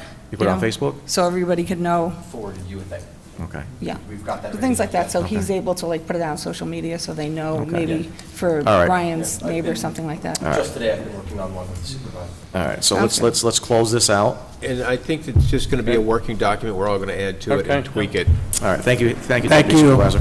Deputy Supervisor Hal Brilliant. Thank you. Thank you, Deputy Supervisor. Okay, so close that out, and when we have the plan ready, we'll just vote on it. Next up, discussion of customer portal for water customers. Louise, you've been working on this for over a year. Let's go. I'm very excited to have it soon up and running and give the residents an opportunity to be in charge of their own accounts, to access themselves for usage and program alerts. Once we roll out the process and put it all together, Greg's going to send out an e-gov advising everybody how to join and what they need to do. So we're coming to the point where we're going to have a meeting with Michael Johnson and Sharon, myself, and Mary to get it all done. Okay. Once we get it all approved through. All right, so is that resolution or is that consent? I think we already approved it. We already approved it. We already It's done? approved it. We were just, Everything the town board needs to do is done. It's just implementation, and that's when All right, yeah. we'll close it out. get it out there. Close it. Should we? Next up, this, Oh, I'm sorry. Carmine helped me on that, too. I forgot to say. Carmine helps you, and he gets me involved in dog projects. So the village, if I get my water from the village, I'm not involved in this, right? No, actually, Carmine helped me a lot. Sorry, Carmine, I forget things sometimes. Yeah, and this will actually help for the people that he and I helped with, the older mother who the toilet's running, you know, and the fines are, the water bills are crazy, so now the daughter will have the opportunity to see what it is herself instead of us deal with it. Hello, brain fart there. Thanks. Yeah. close it out. Hopefully get this water meter stuff done now. I'm water metered out. Next up, number 10, discussion of resolution for Alva District Water Tenant for 60 Watch Hill. Everybody okay with that? Yes. Sure. Okay, on to resolution for that. Yeah. Next up is discussion of resolution to award contract improvements for Roundabout Water Meter Vault Project. This is the Route 9D. The people on 9D get water from this vault. This vault is located between the Beacon High School and the prison. And what's going on is underground and it's flooding. So we're going to pump it out, seal it, and this way they can read the water meter that's in there. That's how they built this thing. So everybody okay? Everybody okay with this contract? Yes. Resolution? All right. On to resolution. Next up is discussion of resolution to award a contract for removal of roundabout water storage tank. I mentioned that earlier. Everybody okay with that? Yes. Next up, discussion of police accreditation. I would like to know if you guys are interested in budgeting this, another $35,000 next year to get this done. I just want to get your thoughts on that. Well, I'd like to hear the chief give a couple of words on accreditation and where, because I think you and I had some conversations about this. The Yes, the board. benefits Yes, of the this. board, not the chief. What questions do you have for me? How long does it take you to get it done? Well, we can't do anything until we have policy revisions completely done. So we're at 30%. We are working on that now that we have more members in the command staff. It's easier to get that done, but we are short-staffed, so it's taking a little bit longer than we had expected. So, I mean, you're interested in accreditation next year? I'm interested in getting another person on board to get it done. Yeah. So it all revolves around policy revisions. We can't even begin doing accreditation until policy is done. And policy is a long and arduous process because every policy has to be created to meet federal, state standards. So it takes time. We're talking about a policy that's so outdated we couldn't even consider what we have now. It would never meet accreditation. So we have to start from the ground up and build a new policy. And that's where we are. That's what we're working on. We're 30% through that. Hey, Chief, can we get somebody that actually specializes in these Right. policies? That's what the chief, what the supervisor It doesn't work that way. Okay. So the way it works is, we are working in cooperation with Lexipol. Lexipol provides policy for law enforcement agencies. They're one of the 2 largest companies in the country that do that. So they provide us with a set generic policy, and we have to tailor it to work for the town of Fishkill. We could just adopt it, but then we would have all kinds of problems down the road because we would never meet those standards. So when we go to accreditation, if we don't tailor the policy to meet the town of Fishkill and what our current procedures and how we operate on a daily basis, when accreditation comes in and does an evaluation, they're going to say, well, why aren't you doing these 500 things that are listed in your policy? Well, it's because we adopted it without tailoring it to the town of Fishkill. So Chief, I think you agree, I think we would like to have accreditation. What do we need to do to get there? What's the fastest and best way to do this? More staff? I'm willing to give another sergeant to do it. Well, you can't give you have to be careful when you're drafting policy. It has to be drafted or tailored by someone who understands the agency, the needs of the agency, and the direction we're going in, as well as understanding accreditation and what's expected of the agency to meet accreditation. So you can't just pick somebody out of a group and say, we're going to give you accreditation or we're going to give you policy revisions. It just doesn't work that way. You have to have somebody who has an understanding of the agency and the direction we're going, what our needs are, and how we operate. So, I've been responsible for doing policy. It's time consuming. I do as much as I can, but we're short-staffed. And what happens when you're short-staffed is I have lieutenants doing their work and some of the sergeants' work because we don't have all the sergeants we need. Sergeants are doing patrolmen's work because we don't have all the patrolmen we need, and so forth. So being short-staffed is a huge problem. We're working on it. We're getting there. We're interviewing 3 new candidates. We interviewed one yesterday. We're going to be interviewing 2 more next week. So we're getting there. It's going to take time. You just have to be patient with us. Our goal is to get accredited. We want that as much as anyone, but it's going to take time. I think that looking at where we were and our expectations were unrealistic, not seeing what was coming and the loss of staff and COVID and all these other complications we've dealt with. But I think just the fact that we're already a third of the way through policy revisions is huge. And Chief, your radio, can you turn it down? So, I can continue to give you updates as to where we are with the policy and how we are moving forward. I'm hoping that policy revision's done by the end of this year. Oh, really? Yes. So if we budget for next year, there's a good chance we can get it done.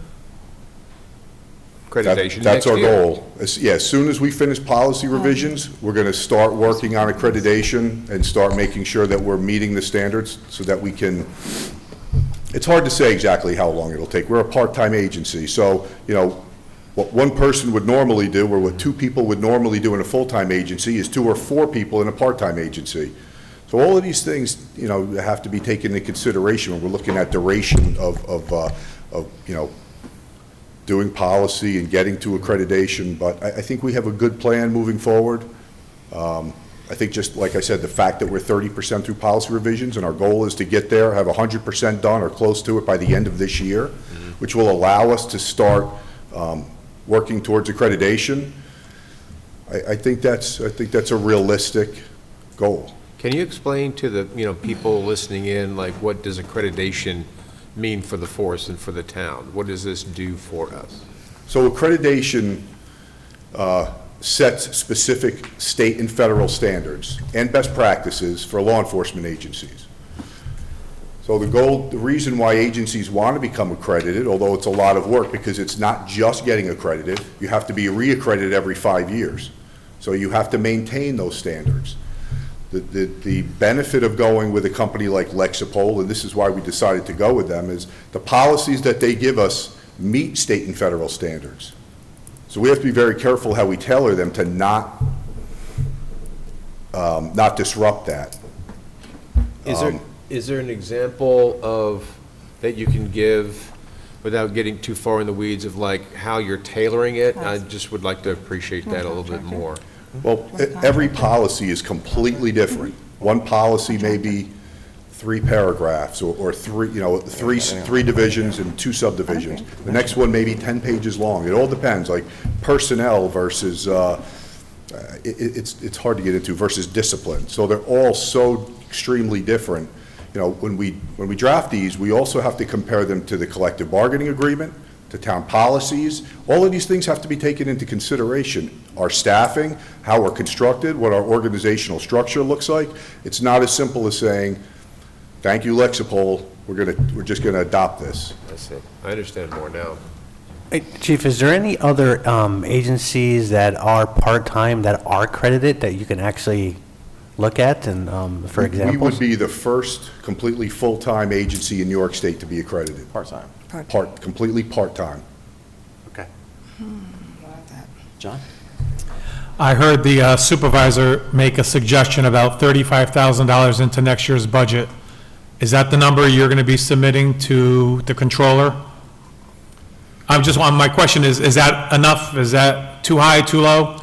Well, I don't know. John, I was looking to give him another sergeant, 35 grand, to have that specific Oh, person do okay, the got it, accreditation. okay. So we're talking about adding a member to the force I just would for add a member to the accreditation. force to get the accreditation done. So if you're going to be done with the policy this year, and all you got is accreditation, you can promote somebody or make a sergeant in charge of that and get it done quicker. That's what I'm thinking about doing. Is that acceptable to you? I think that'll work. Board members? Is that someone that you hire from outside or someone that you promote within and then replace them with a new hire?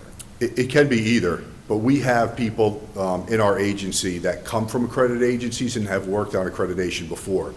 So that's really the best scenario, is to have somebody who's already familiar with our PD and experienced in accreditation, and then just assign them strictly to that and have, hire someone else to fill their position, backfill their position. You're okay with that? I'm good with that. How about the board? Yeah, that's fine. I think sooner rather than later, yeah, because, I mean. Could you do simultaneously working on the policy and accreditation? Could you do that at the same time? I think as we get closer to 50%, I mean, like I said, we're looking to be there before, at the end of this year. So let's say hypothetically, we do a budget transfer, give you another 15 grand in your budget for the accreditation. Can you have somebody specifically simultaneously work on accreditation while you're getting the policies done? It's possible. The problem is staffing. We're so short. If we get a body, we really need to put them to use either on the road or in investigations. That's right. I'd like to say that would be, if we were up to full staffing, I'd say absolutely. We could do that and start moving forward. Was your original idea to have somebody from the outside come in, like a contractor kind of person, to help them do it? Would you object to that, somebody from the outside coming in? It's not, I mean, it's policy, it's police policy, and it's tailored to the PD, but it's not like they would be trying to change it. They'd be working with you in order just to expedite it. And what would their role be? Policymaker. Accreditation with you, people work underneath you. Yeah. Policy. Isn't that what you're saying you're doing? You're updating the policy that you already have. Right, but if we bring in somebody from the outside to do that, now they have to be brought up to speed on how our department operates. That wouldn't be beneficial, it would actually be detrimental, because we'd be losing time training them as to how our department operates. Right. You just got, you did say that earlier. I disagree with that. So, whatever. Well, he's willing to. Sounds like he's going to get everything done on the policy end by the end of the year. And if we put in the budget for a new sergeant, the $35,000 the supervisor was talking about, we could get that moving on for 23. Yes. So let's say October, you're 60, 70% into this. Maybe we were looking to do the accreditation a little earlier, beginning? Is that a possibility? We can certainly look at that. Okay, so just close this out for now, and just close it. And Greg, just remind me in September, and I'll ask the chief for a follow-up, and we'll see if we can move on that. Chief, we want you to be successful, so anything that you recommend or we can help you expedite this or help you, please, bounce it our way, because, it'll be great to have that under our belt. Absolutely. Agreed. And I appreciate that. And the bottom line is, the staffing is what's hurting us. If we, the sooner we can get people, and build the staff up to full complement, the sooner we can focus on things like this. We have to look at day-to-day operations. That's the primary responsibility here. And when, we can't let that become second to anything, whether it's policy revisions, accreditation, or anything else. Yes, it's like putting a cart before the horse. Right. So we got to make sure that we give the basic necessities to our residents, and then, the accreditation comes second. That's right. And I'm confident we'll get there. All right, so just close that out. I've gotten a lot of phone calls. Stay there, Chief, please. Chief, stay there, please. Stay for the next 2 or 3. Yeah. Or 4, 5, yeah, 4, 6, 1, yes, just stay up for a while. People calling about the drowning up the mountain. They want to know if there's any type of patrol activity that we do up there, or do we have any suggestions? So we don't patrol Mount Beacon. Okay. It's an officer safety issue. And it's also, because of the time constraints, and I called Lieutenant Scatino up here because he can explain, he's been in the town for over 20 years. He's a much better perspective on this than I do. But, the bottom line here, and him and I have had many discussions about this, if we commit an officer to patrol Mount Beacon, we have to be concerned about, first, officer safety and what happens to them. God forbid they get injured or something occurs while they're up there.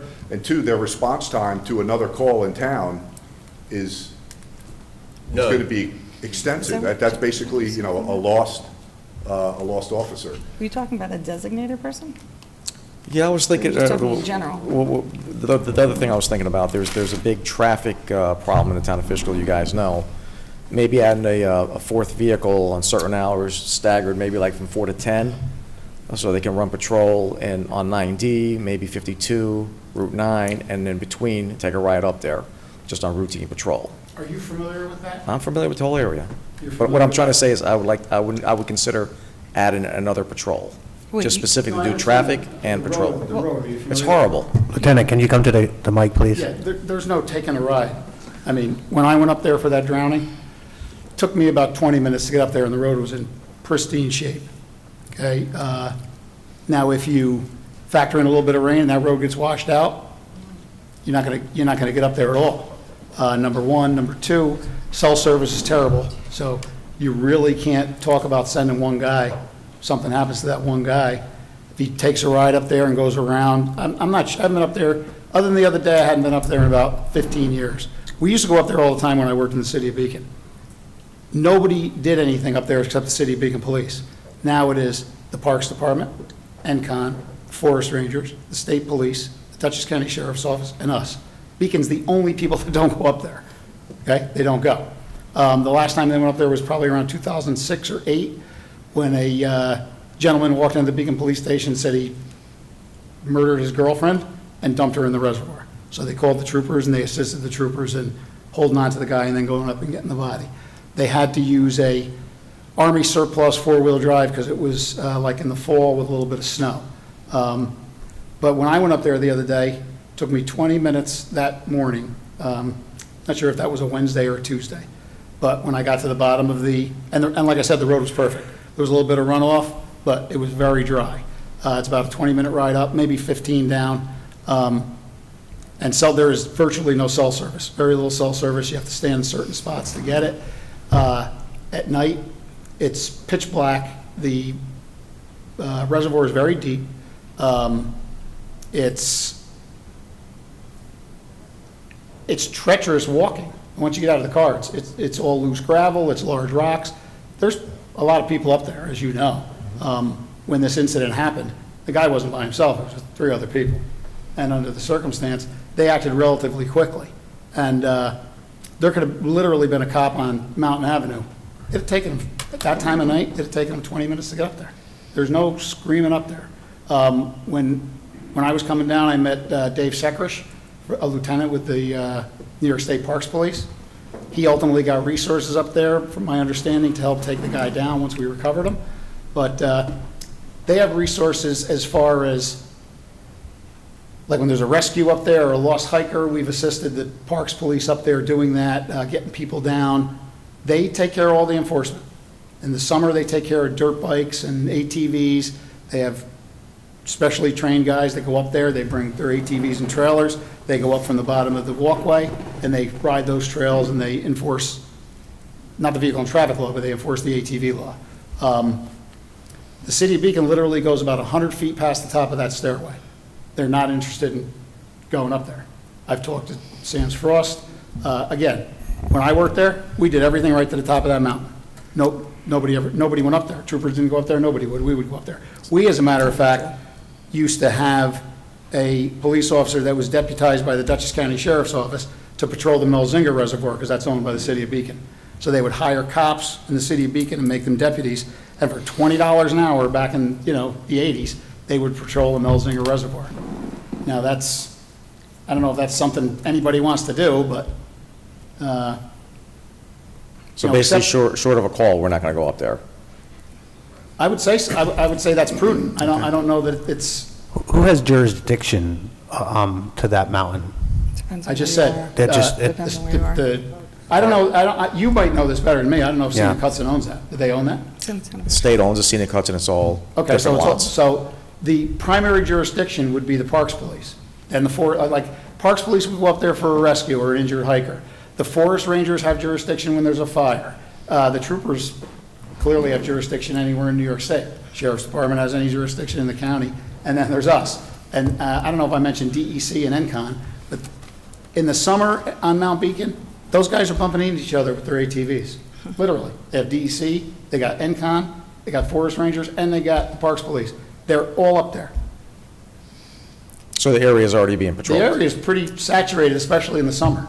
Especially in the summer. When I went up there that morning, if I didn't pass 25 people hiking, I didn't pass anybody. And then I met the dive team coming up, and I met Dave Secker from the Parks Police coming up. And he couldn't get up because he had a Charger. So he had to wait for the second truck for the dive team to catch a ride.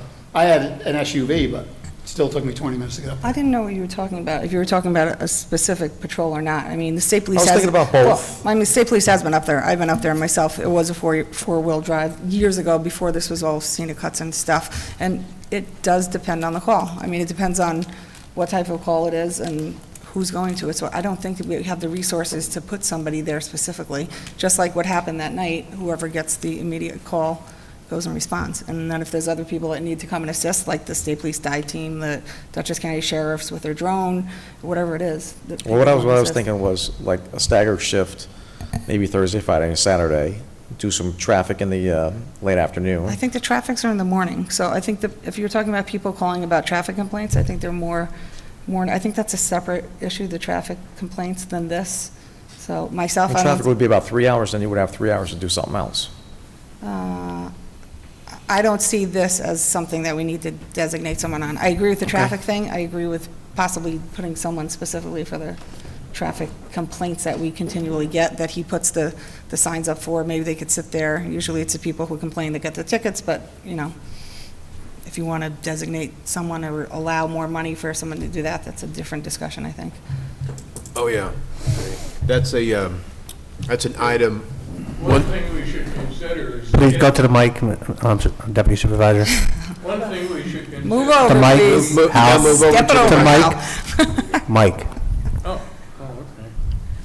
One thing we should consider is if we started a police patrol up there, the public expectation can then go and put a lot of responsibility on the town of Fishkill when we wouldn't be able to do it in a adequate manner. Well, So I'd bring that to your attention. All right. People ask me, now I got now a response to them. Thank you. Oh, Chief, there you go. You didn't go. All right. Next up is close it out. Next up, discussion of panhandling and unlawful assemblies. Brian? Yeah, you working with the chief on that? Yeah, we've been talking about this, Chief, is how to give our panhandling law a little bit more teeth. And all we need to do, it seems to be, we need GABA's guidance on this. Mr. GABA, excuse me, is to remove a word. And to remove a word which is aggressive, right? Essentially, yeah. So I took a little bit of a deeper dive into this, and I think when you look at it, it can be argued that motorists, particularly local residents, who travel any roadway on a daily basis where solicitors are known to congregate are subject to traffic congestion, can be intimidated into donating to these solicitors. And my opinion, that's what's happening. You have people who live locally, They go in and out of Walmart on a regular basis, particularly the people who live in the housing unit at the end of West Mara Boulevard. Right. And they have to deal with that every day.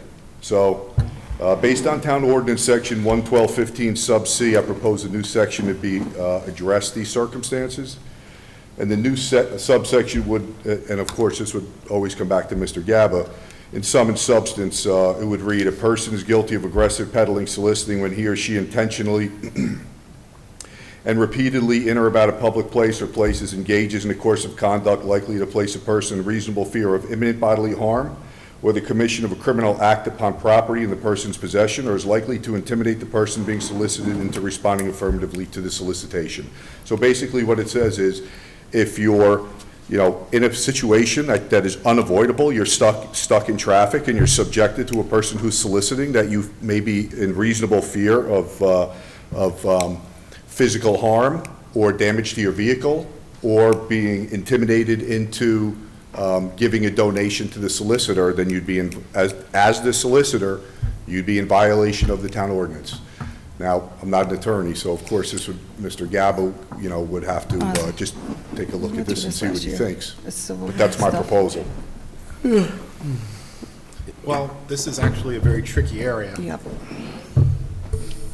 Panhandling is a protected First Amendment activity. So you can limit it, you can control it as long as it's content neutral, it's narrowly tailored, which is a very tricky part of this, and it serves a legitimate public purpose. It doesn't sound like the change that you're proposing is all that different from what's in the code now. I'd have to take a look at your actual written out text on it. So Mr. Gab, how about we do this? Once you review the code and review it with the chief after you read it, and see if you can make any adjustments on it. Do we need to review it, though? Can we let discuss them it review before that. we spend money on doing that? No, let them do it so everybody's comfortable with it. And then the second part is the congregations of the automobiles. That's the one I'm concerned about. Can we finish the first part, though? He's got to review it. He hasn't read it, so he's not going But to know. I'm just saying, like, we spent a lot of taxpayers' money last year with our prior attorney who went through it line by line. And he might say, we're not going to do anything on it. But I think it was pretty much the same First You read it? Amendment. I'm familiar thing. with your code section, absolutely. Yeah. Are you peddling in solicitation? Yeah. Yeah. Okay, so I'm not familiar with the few words he wants to add now or what purpose don't they really would think serve, that'd make to a be difference. perfectly honest with you. It's the first Right. I've heard them. Well, So- the problem now with it's very difficult to enforce because aggressive is subjective, and you're talking about the standard, the standard that has to be met for us to be able to enforce it is not reasonable. I don't mean that it was unreasonably written. It's not reasonable to the situation that we deal with and the circumstances with the solicitors. So I understand people have First Amendment rights, and there's a 50-50 split on this argument.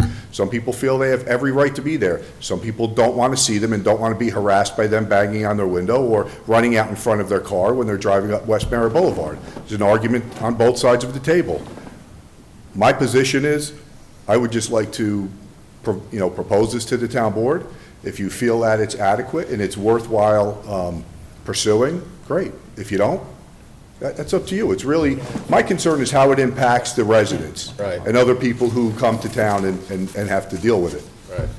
So there's two portions with this local law. The one off the off-ramps or soliciting, and then soliciting on private property like Walmart, correct? Well, not necessarily private property, because once they get closer to the public highway, they're no longer on private property. Right. So in essence, it's the same as soliciting on the off-ramp. I feel like we had this conversation last year. We And it's did. like, also, if you're on the road, the V&T section can apply. And I think it sounds like you may have changed your mind on what it is that you think is best, if I remember correctly. So I don't really know if we need to go this route, personally. That's my own opinion. Well, if I may, Chief, you have a section in the code already that says, no person on a sidewalk or in any location alongside a public roadway shall solicit from any occupant of a motor vehicle that is on a street or other public place. So, I mean, it does have to be aggressive, solicitation, no question about that. And if you want to change that a little bit, perhaps we can talk about the wording. But I think your concern as far as vehicles on the roadway is already addressed by the code. Right. I agree. So it's really just a matter of being able to address that aggressive wording, because that's what makes it difficult to enforce. And that's why I included the section that says, where someone feels that they are in fear of being solicited to responding affirmatively to the solicitation. Listen, I'm not the attorney. I'm just saying it'd be nice if we could find some middle ground. I understand people have First Amendment rights. I understand this is a very tricky section, but we have to be very careful how we try and enforce these things. So what I'd suggest is have the chief email to me his proposed language change. I'll provide a memo, a short memo, to the board regarding whether it's a feasible thing or not in terms of the constitutionality of it, and the chief can fill you in further on the pros and cons of it. If it's not feasible, then it's a dead letter. If it is feasible, you can decide if you want to go forward, but put it off to your August meeting. We can circle back to it. Yeah, just let us know if it's feasible or not. That's good enough. Absolutely. My concern, what do we do with these kids hanging out at these parking areas? Well, you gave That's my interest tonight then. Yeah, that's a major thing, and that's obviously a new and recent phenomenon of people connecting and showing up where they sell Christmas trees all the way to Chipotle and filling it up with a lot of people, a lot of cars and activity. You had a thought of a capping at a certain number of cars, but I don't know if you have any additional thoughts you want to present. I still stand by the email that I sent to the town board, and basically we're looking at two different types of gatherings. We're looking at a peaceful gathering, which is basically like a car show, a pop-up car show where people go, they park the cars, they patronize the establishments, the restaurants. For the most part, they keep the area clean, and when they're done, they leave. Versus these pop-up car shows that are aggressive. We have reckless driving, we have people drinking alcoholic beverages in public spaces. They act more aggressively. Customers are more concerned about their safety coming and going from the buildings. Two distinctly different things, and we have to deal with them differently. If there's criminal activity, police department will enforce the law. When there's not criminal activity, we cannot act as an agent for the property owner and ask someone to leave the property. Can I speak, Leslie? Are you done? I'm done. Louise? So, just for the chief, I would just like to request, you said you sent the town board an email. In the future, if you have anything regarding this, I'd request that you send it to the entire police commission, which is the entire board, not just council members, Foreman, and Rye. I don't think we need to spend taxpayer money on creating a new code for unlawful assemblies. We have other options for this particular parking complaint, and that's what I consider it, a parking complaint. I read the email that was forwarded to me with the picture from June 25th. My suggestions are a few. The first one is that the property manager of the plaza actually post signs saying parking for patrons only, all others may be towed at the owner's expense. It should be up to them to put those signs up. You have to keep in mind this is a plaza that has a movie theater in it. There are times when people are coming and going to the movies, they can be hanging out afterwards. So it's really up to that manager to decide if they want to post signs. So if they want to post signs and say, patrons only, so they can potentially hire a security guard to look around and see if there's too many people in there that are parking that aren't patrons, and then either call us if it becomes a crowd that's too much for maybe a security person to handle, and then we can go there and say, you have to leave, or you get towed, or they can just call the tow company themselves. I think that's one option. The other one is the property manager you and I have had this discussion, I feel differently, potentially sign a deposition for trespassing, specifically stating that no one is allowed to assemble on the property after business hours. The PD, if they receive a complaint for those gathering regarding the trespassing, they can advise them to leave. If they don't, after giving a warning, they can be issued an appearance ticket for that. If the vehicles still don't leave, there's always the option of doing vehicle inspections on the spot, and if there's any violations observed, they can be ticketed, which I'm sure will encourage those to leave instead of getting tickets.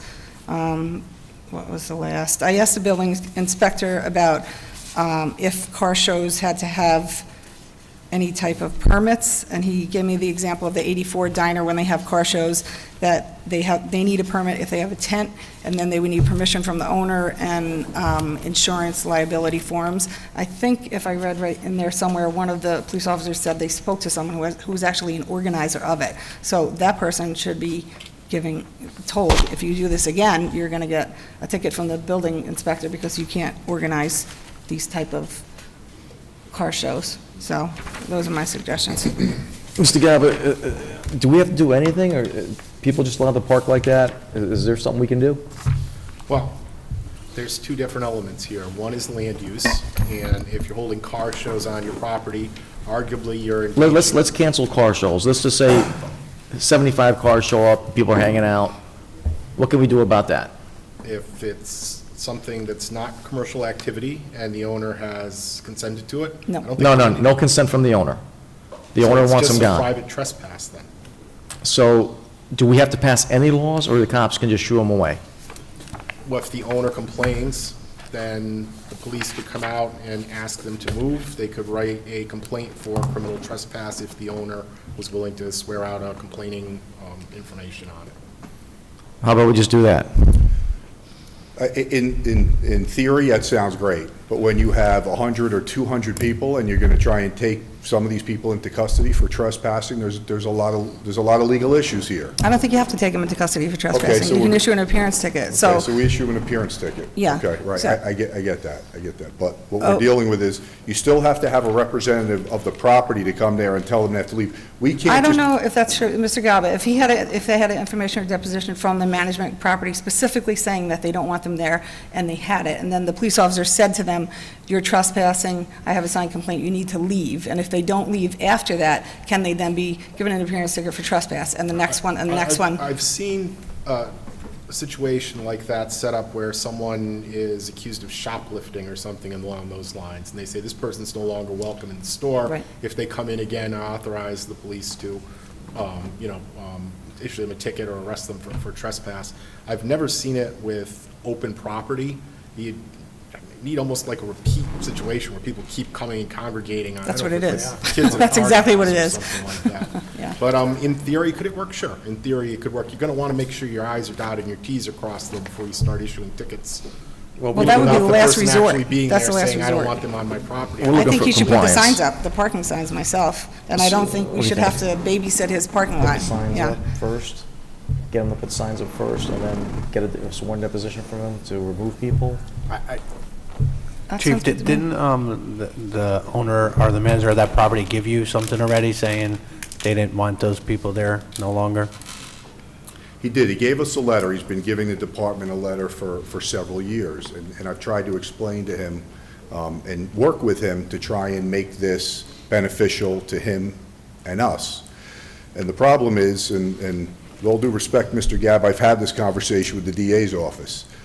In order for us to prosecute a case of trespassing, a representative or agent of the property must be there to tell the person who's trespassing, you have to leave. And then they refuse to leave for them to be in violation of trespass laws.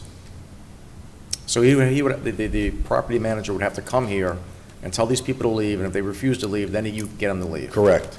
Now, going towards the signed form, we have that in place with Walmart, and we've used it before, and it's in place with, excuse me, it's in place with the Dagar Group.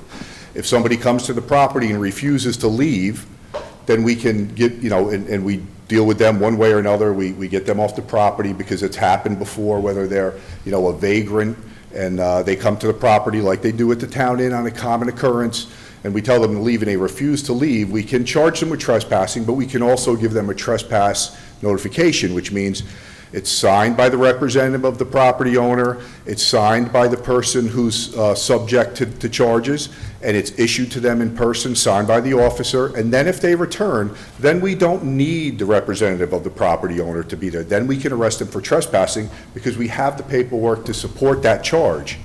Mr. Gabb, a deposition in advance is not good enough?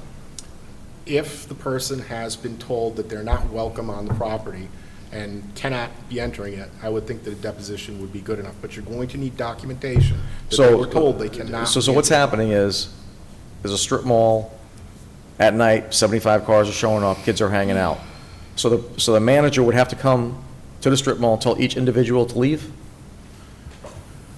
Yeah, you'd have to, if you had signs posted, I suppose you could do a general broadcast as opposed to individuals. If it was no trespassing, no parking, no standing, and then you come out and you say, listen, all you got to clear out, no one's allowed here. I don't think you'd have to go to every individual car before you could. So does he have to do that one time, and it happens the week after, does he still have to come back? I think you could do it on a permanent basis. It only has to be every week. You could say, you're not welcome on this property. Well, what I'm trying to say is, does the property owner have to come every week? The property manager have to come to the site every week? Or just the first time? If they were the same people, I would not We- think that we you don't- would. we- But we're if they not were gonna- different people, then I think you would have to. Why are we putting the signs up? Just put the parking signs up. Really, put the parking signs up and say, for patrons only, anybody else is going to be towed away. And they come and they tell them, are you a patron? No, you're not. Then Can you we do line up that? the 4 tows and you tow them away. They'll be leaving once you I start see towing those, their I see those cars. signs all over the place, no Right, parking well, unless you're... Private property owners have a right to remove unwanted vehicles from their Correct. property. They Okay. can have them towed. For a municipality to go into private property and tow someone else's vehicle off without having the basis of, this is the owner's, even then, unless you have something in your code that allows you to remove vehicles from private property. Can we I do think that? you'd have a Can we problem with it. can we make that? Oh, sure. So Let's do Why don't that. we start with the owner actually taking responsibility, putting the signs up, and maybe having a tow company come and Well, check? I think we're almost there. He's saying that if he had signs up there, okay, number one, then number two, he can call to get those vehicles towed away. Is that correct? Yes, and then you charge Yes. back the cost for the lien against the vehicle. So we wouldn't, so the police wouldn't have to be involved, they could have their own tow No, company? the police can come by and say, hey, listen, the property owner's going to call tow trucks and get you guys towed out of here, and I think Oh, they so would it was the leave. same thing I said, except for the fact that they would have to say that the property owner is going to have called a tow? Is that what you're saying, the police can't say it themselves? The police can remove vehicles in the same sense they can remove abandoned vehicles Right. or broken down vehicles along a roadway. If you had a provision in your code saying that there's a private property owner who has prominently posted signs saying no parking, no standing, and they come and complain to the municipality that someone is parking and standing on the property, you'll treat it like you would an abandoned vehicle. I assume you have a tow list. Yes. So let's. I don't know we're about wasting- changing the whole code for Louise, that. why don't you work with Mr. Gavin, the chief, to figure this out? You want to do that? Yeah, sure. Mr. Gavin, work with Louise I'll and be happy to the chief? talk to Louise and the chief. sure. Okay, so if we have to do signs, we have to do depositions, whatever we gotta do, we'll do that. And then, we can give Dagard Group, an email once we finalize everything, like this is what we're legally able to do, and this is what you have to do, this is your obligation. Yeah, I think signs are gonna be part of this thing. Yeah. I understand what Councilmember Daniele is saying. I don't disagree with her. Putting the onus on the property owner, regardless of who it is, I think is a better direction than putting the onus on the municipality. Our goal is to get ahead of it and stop it before there's 200 cars in the parking lot. Because when I have 3 officers on the road and they have to go and start removing people from property, you can only imagine what that's going to be like. And I hope that the town board would support them when these things get ugly, like they always tend to do with people videotaping and resisting, and how something goes from an illegal parking to a physical altercation, and how serious that becomes. I do have to say, So we Chief, need to take that into consideration when we move I forward with have these seen the things. town of Fishkill Police Department, sometimes I patronize McDonald's very late at night, and the Home Depot parking lot was full, and I've seen them excellent, on the loudspeaker, leave, it's time to leave. Yes. Following them out, and they get them all out, like, it worked there. I understand what you're saying, but that was just as effective. I've seen it a couple of times, and they've And I'm not done a denying great job. that. I'm not Yeah. denying that. We Yeah. can do that every weekend. Yeah. But there's going to come a weekend where that's not going to go that smoothly. And it's inevitable, and you know it is. Well, then So- you can call a and couple more cars. What's Yeah. that? I said we can call a couple more cars down. We and- do. We always call the state police Yeah. and the SO to come Yeah. and assist. They would That's love- not my they love point. that. Yeah. Village of Wappingers called the state police to assist them in a similar situation up in Wappingers, and it was videotaped and it became an altercation. My point is, just understand that these things can go from simple to ugly very quickly. The best thing to do is have a very thoughtful response to this.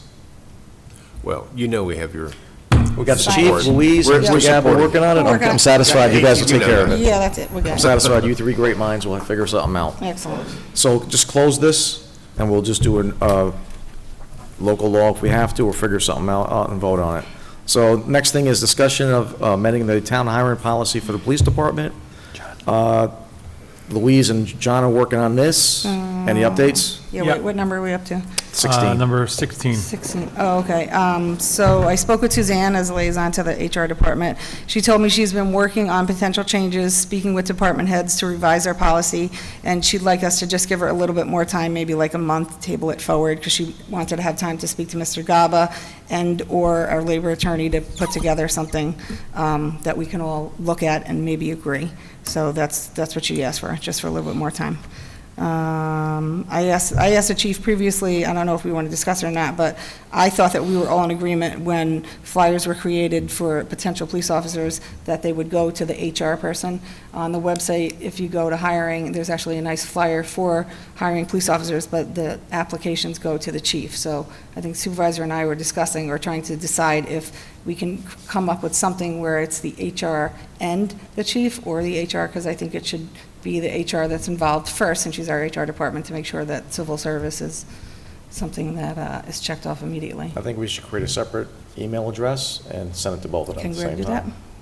I can work with Debbie Colonna on that, have an email address created that populates emails sent to it to both the chief and the HR simultaneously. Sounds good, since that's what HR's job is. Is that the kind of discussion you've had with Ms. Puma on working I have together? not discussed that. Well, I'm sorry, let me correct that. We have discussed that in part, and that there's a particular website that she is submitting the PD's flyer to, and she wanted those responses to come to this specific email.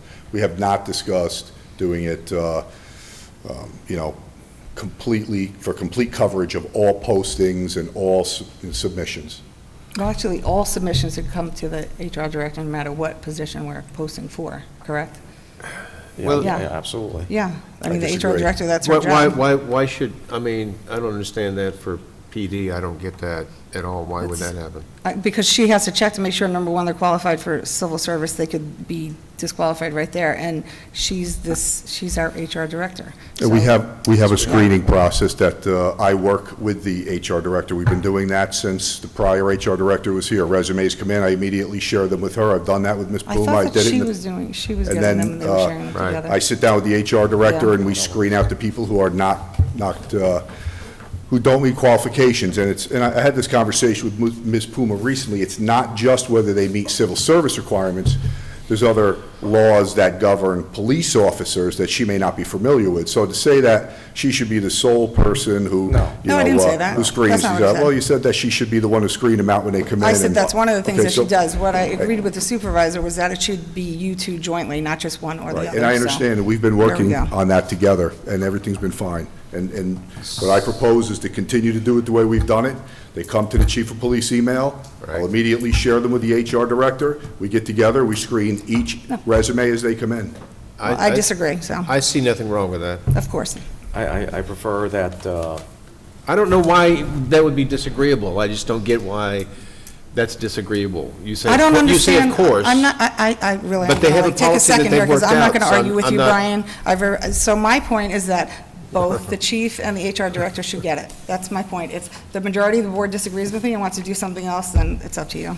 I've said it. They're working together. That's what we want. if they both have this, one email for one thing only, so it doesn't interfere with each other. So when an applicant puts it in, both people will get it. That's all we're asking for.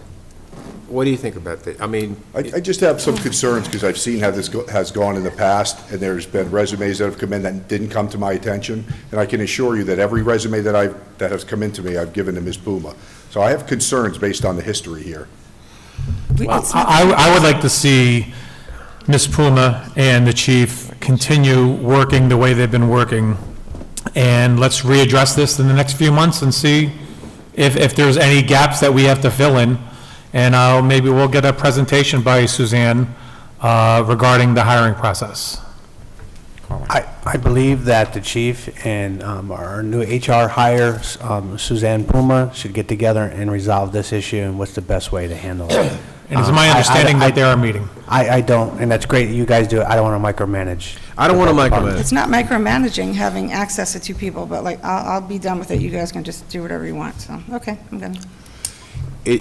We've hired we have a professional HR person, we have a professional chief of police. I trust them to work it out and advise us, and we can always tweak it. All right, the only thing I would like to add, John and Louise, since we hired a new guy that we're sponsoring to the academy, I want to Who hired them? Did we hire this person yet? possible hire that we go forward. I would like to see this type of position be open to the general public. How do we do that? Like a kid off the street that doesn't know anybody, that's interested? How do we give an opportunity to a person like that? This young man is certainly deserving of the position, but the laws that the state passed a couple of years ago, they're trying to get more people into this. How do we get somebody that has no connections into this position? We can certainly do that. I think the perspective of this program in the past has been people who have earned the town's, has earned this position. In other words, they came up through the cadet program, and if that was sufficient, then they would be, this would be an option for them. We've taken a step further and looked at people only who have been in the cadet program, but not just in the cadet program, but there for years. This is voluntary time that they've committed to. Rise up through the ranks, show that they're a uniquely qualified person. They get hired by the police department as a civilian, as a police dispatcher, police assistant, and based on their volunteer time in the cadet program and their hard work in earning the position as a PA, then we select them to put forth before the town board for this position. I think to open it up to the general public would be difficult, because you could have every person who can't or hasn't taken a civil service exam for a competitive police officer position would be eligible for this. And that would make it very difficult, because you could have a huge turnout, and it would be a large problem to deal with. Well, why not give people a chance? Well, if you don't mind, I mean, let's face it, we're a part-time police department. So obviously the goal of the candidate, he's 20 years old, 21 years old, is to get the phone call saying, I got a full-time job, town of Poughkeepsie, city of Mount Vernon, and then they're going to be gone. So, I kind of like the idea of, training these cadets, earning their trust, loyalty, finding out who these people are. You're working with them for the last 3 years. And, if we just open up to every single person that comes through, it's, Listen, my opinion, I would like to put 2 kids a year through the academy, one a cadet, and then one a regular civilian. That's what I would like to see. I'd like to see people with no connections to have the opportunity to be a police officer. So I would like to, Suzanne Pluma's job, the chief's job is to continue to recruit, promote public relations. Hopefully we'll get some kids at National Night Out in a couple weeks to stop by your table. Who knows? Maybe you get a parent who's got a 14-year-old son or daughter who's looking to maybe do something. It's the perfect opportunity to reach out to the public. Louise? So, John, I thought you were with me there when I heard you say that the end goal of the person was to have a full-time police job. So, for me, I am not for this at all, so I'll just read what I have written since I can't remember to thank Carmine, so I can't remember half the stuff. I'm just going to repeat what I said a few meetings ago, which was, in my opinion, the most important thing is retention, keeping institutional knowledge instead of turnover. We need continuity of employment. We should not be a training stop or a backdoor to a full-time police position. The taxpayers deserve police officers who will stay long-term and know our community. Reliability, stability, and retention, that's what I'm looking for when I spend taxpayer dollars on hirees for the police department. So I'm not in agreement with us to put anybody through the police academy when their end goal is to be a full-time police officer. That is, if that's their goal, they should take a county civil service exam or the state police exam and wait to be called. Even if he signs a contract, we haven't even talked about that yet, for the money to be repaid if he leaves before a certain time. The need for police officers right now is no longer valid, because you will be willing to pay someone approximately, I don't know, you're going to tell me 6-9 months, whatever it is, to go through whatever 2 phases of the academy and the training. And I don't think they're going to stay. I think that we need people who are actually going to stay, and that we should be a police department, not a training department. That's So you don't want the 20-year-old cadet to ever get a full-time job? Wait, I would like the 20-year-old to get a full-time job and do it the right way. I don't know if you understand what I'm saying. So what I'm saying is, if you want to be a full-time police officer, you take a civil service exam in any county or the state police, and you wait to be called on that. So this way, as I say, is a backdoor, because we're just picking a cadet or somebody who has not done that and not been called, and giving them the opportunity to go to the first part of the college, and then the second part, which I don't even really know if I agree with how much the second part actually is worthy of complete training, and then we're going to put them on the road. So for how long? Because their ultimate goal is to be a full-time police officer. I think on the next thing on the agenda is that we're hiring a retired police officer. Those are the kind of people that I'm looking for, somebody who wants to stay here and be in our community. Yeah, no, I don't want to dissuade someone from being a police officer, but I don't want us to be a training stop. That's my point. This, the cadet program, so everybody that's listening on the TV in this room, I served 2 years on the cadet. It's actually a great program. I took 2 years of criminal justice at NFA myself before I went in the Army. It was a great program. Sergeant Penny was actually the one in charge of it. It's an honor for one of these cadets to go through this program and to move up. And I think that if we sponsor something like this, it shows that our cadet program, and a lot of kids from Fishkill, Wappingers, Poughkeepsie, this is the real deal. They look forward to this. And if we could put someone through and make them a part-time police here, I think it's a great thing. But we got to make sure, though, that within a reasonable amount of time, they stay with us, and that if they leave within a certain amount of time, that we be reimbursed for our expenses. So that's what I ask. I love the program. I was part of it myself growing up. I think it's a great thing, supporting our youth. If we want to promote from the outside, Mr. Supervisor, that's a great idea, but I think we should have some prerequisites. Did they take a couple of years of criminal justice in high school through NFA or the BOCES program? I think maybe we can actually look at certain specific things for them to do that, or maybe the prerequisite is to be part of the cadet program. That could be part of step one, and earn your ranks and learn the program. So that's my thoughts. Has this been done before, Chief? Hold on a second. You know, I just have one question. we could do a cadet of the year, and the cadet of the year could be going to the police academy. Has this been done before, Chief? It has. And so what was the outcome of the person that went through that training? He completed the police academy and went on to become a certified police officer in New York State. How long did he last in the police department after he was trained? Well, he was with the cadet program for No, I mean as police on the road. after. Excuse me. Yeah. So he was a police cadet for several years, rose to the rank of lieutenant, earned a position to be hired by the town of Fishgill as a police assistant, worked there for a couple of years. No, police officer. Was the first person to be sponsored by the town of Fishgill as a police officer and to go through the academy. And he stayed with the department a little bit less than a year. Yeah. He was an excellent candidate, and he was offered a job by a full-time police agency. That's my point to the entire board. I'm not trying to degrade the kids who want to move on to be police officers. Of course, we want police officers. Not many people want to do it now, but that is exactly my point. I think I was at that meeting when that person was, he was appointed then to police officer, and the whole room was proud, and it was a really nice moment. But back to my point, they don't stay, so. Well, Carmine's right. Let's get that contract through where they leave within a year.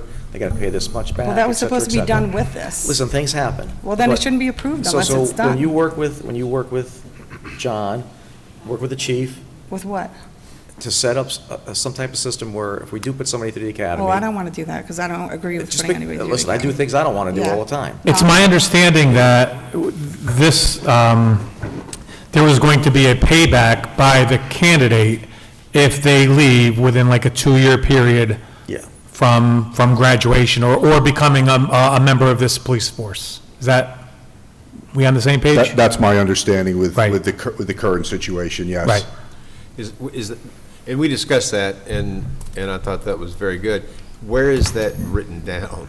To my knowledge, it's not. Okay. We're working on it. So, Mr. Gaba, if we approve Mr. Sika tonight, can we get him to sign an agreement that he stays for X amount of time? If he voluntarily wishes to do so, I don't think you can legally require it. Yeah, I'll deal with the PBA on that, because if it doesn't work out, we just won't do it again. Well, then That's in the what'll meantime, happen. we don't have a full-time police officer if it doesn't work out.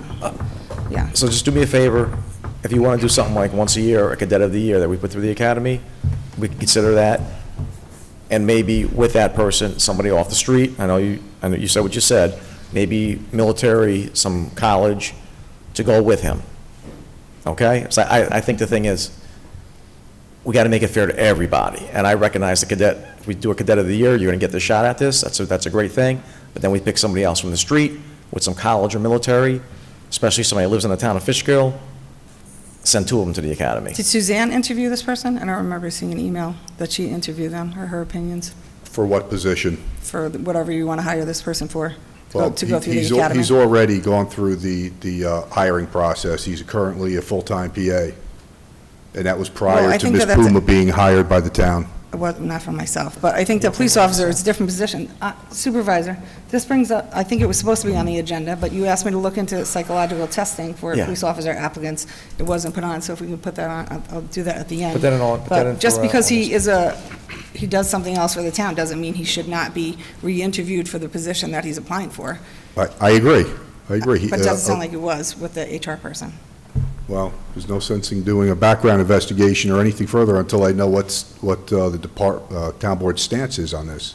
Well, If the town board's not going to move forward with it, why would I go through the bother and the time How would you of... bring someone to the board to be put up for a resolution tonight when they haven't been interviewed by the HR person? Because she wasn't employed by the town of Fishkill when he was hired. I agree with you that this is a different position. Yeah, it is a different, But- yeah. But our background investigation is an arduous procedure, and I'm not going to put the candidate through that without having any knowledge at all of whether the town board is going to accept this. I was My not- point is that it's a conversation with the HR person. I'm sure she has her own questions that she would ask. I don't see what the big problem would be for her to sit down with him and It's have not a problem at discussion. all. We can Yeah. actually, It didn't absolutely happen. accommodate that. That's my point. It didn't happen. So in the future, if Okay. this happens, Let- maybe we let's- could do let's- that. Future hires, you guys can think about, a cadet of the year. Are you interested in that? Sure, I'll speak with the officer who runs the program. It's Okay, something that we speak can to look Jason. at. And if you want to do something like that in the future, please consider somebody else that doesn't have any hooks. All right? I got no problem sending two kids to the school. That's not a problem. And I got to be honest with you, we can't find cops. We're going to have to start doing this more often. No, we should put out different areas said he- of advertising. I All already right. suggested one to Suzanne, and I suggested to the chief tonight. I think we need to expand the horizon of people that we're interviewing and putting it out to, not get the children. All right, just for the record, we disseminate our post statewide, not including all of the local, county, town, so all of our social media, department website. Greg posts it, to my knowledge, and we put it out on e-justice statewide. I'm not sure what else we could do. We've even gone to seek retirement groups, social media groups, and had them posted on their website to try and reach out to retired members. That's exactly what I was talking about. I don't think it's the same sites that we're talking about. So, like, I sent it to Suzanne, I can send it to you or the rest of the board. The police officer we hired at the last meeting, where she came from, there was a posting for her position that she left, which was an excellent posting that was put out to a site for retired people. So I think that's what I'm talking about, just more places. All right, so Louise, continue working with John for the regular policy. John, work with the chief at Carmine on Cadet of the Year program. Yep. And a sidebar, somebody that's got some college or military that has no hooks, give them a fair opportunity. Is that cool? Is that okay? All right, so next guy up is, What number are we up to? we're up to number 17, to appoint Dennis Karaman. Any problems with that? Is he here? Is he here? He's not here. Okay. Why? I didn't invite him. Why wouldn't you invite him if we're hiring him? Because I think that in the past, the way this has gone, and I'm basing this not just on what I've seen, but feedback from people who have come up here, this is a very difficult place to stand for anyone. And for somebody to stand up here and have questioned, there's no consistency of the questions that are asked, and I think it makes it very awkward. I think sometimes the questions are unprofessional, and I don't want to embarrass or make an awkward situation or presentation to somebody that we're hiring, especially these young people. And I So I don't think prefer not to do that it. this is not a young person that we're hiring, and then maybe we should go back to the original rule that we had, that we discuss hiring and not hire somebody until the next meeting, and then that person comes before the board to present themselves, because I don't know which questions you're asking about, but mine are the same. Who told you about the job, and do you plan on staying here? I'm not really sure which ones you're talking about, but maybe we need to go back to that. A discussion of the person being hired at one meeting, and then the next meeting, if we agree, then a resolution is put on. Yeah, that's what's going to happen if you don't have your candidates come here in the future. Whatever the town board wants That's is what what we do. is what I'll I follow. Listen, if a candidate can come here and speak in front of us, how are they going to approach the kids in the parking lot or anything like that? It's not about that. It's about when they're sitting in the audience and they're told, are you here for a job? Come on up here. Well, that's how we do it, so they don't have to leave. It's So they have to improper. stay till the end of the meeting. People who come here before this town board should be treated with respect. Wow. So, Chief, he did that tonight, and he's done that in the past. I'm sorry, I'm speaking for you, Supervisor. Speak. But it's because that he doesn't want the people to wait the entire night, because sometimes these meetings are very long. So if that's what you're referring to, a simple, suggestion to the chief that they don't mind waiting until the 21st. I have no problem with that. I could adjust. That's something different, but him doing it in the beginning is to have the people leave sooner. It's a courtesy. First of all, that's not solely what I'm talking about. And there is a process we've done in the past. And I've been called to the podium and asked to present the person. That's the proper way to do it. They're not all young people, but that doesn't mean they don't deserve the respect of being treated properly and fairly. I don't really know what you're talking about, that they I'm weren't not gonna treated go into the properly history and of a fairly, council but at the last meeting, you brought the two people up, and it was fine. And we asked the two same questions, and that was it. I don't know if that's what you're referring to, but And that's your perspective, but it's not everyone's perspective. Okay, listen, Then- if that's yeah, a concern, speak we to the could do it the way supervisor. you want to do it, but they got to be here. So we'll introduce you first, and then you introduce the cadet, your candidates. We could do it that way. Is that fair? However the town board wants it.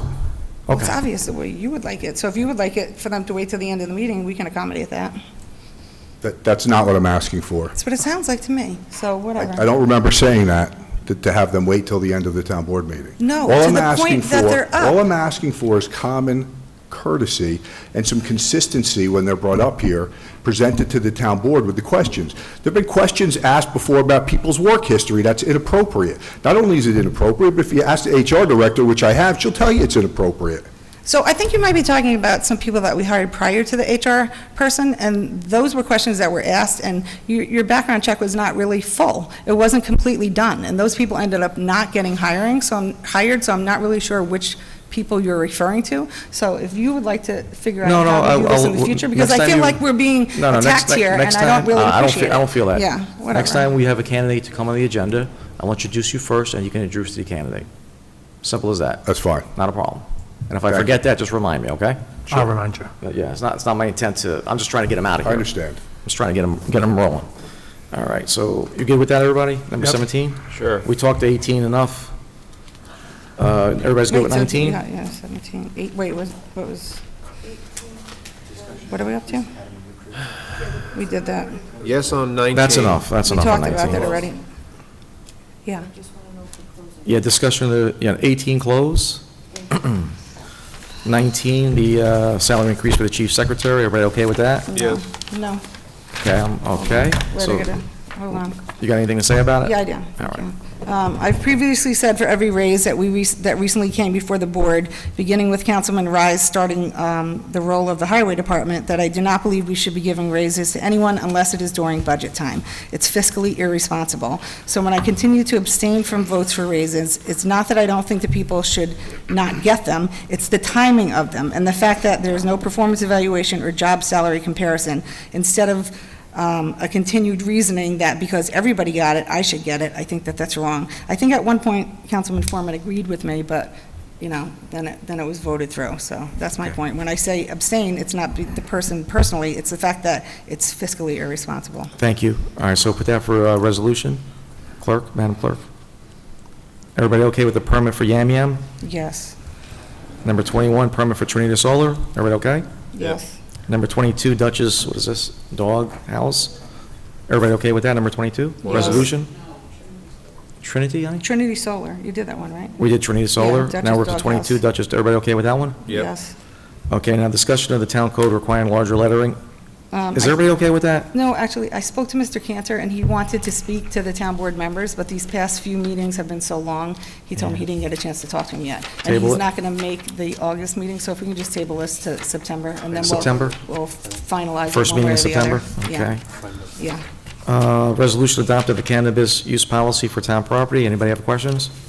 So what is it? I didn't know. Mr. Galvin, just give a quick, Well, much like alcohol, you can't use cannabis on town hall grounds. no smoking up here. Sounds good. That's it.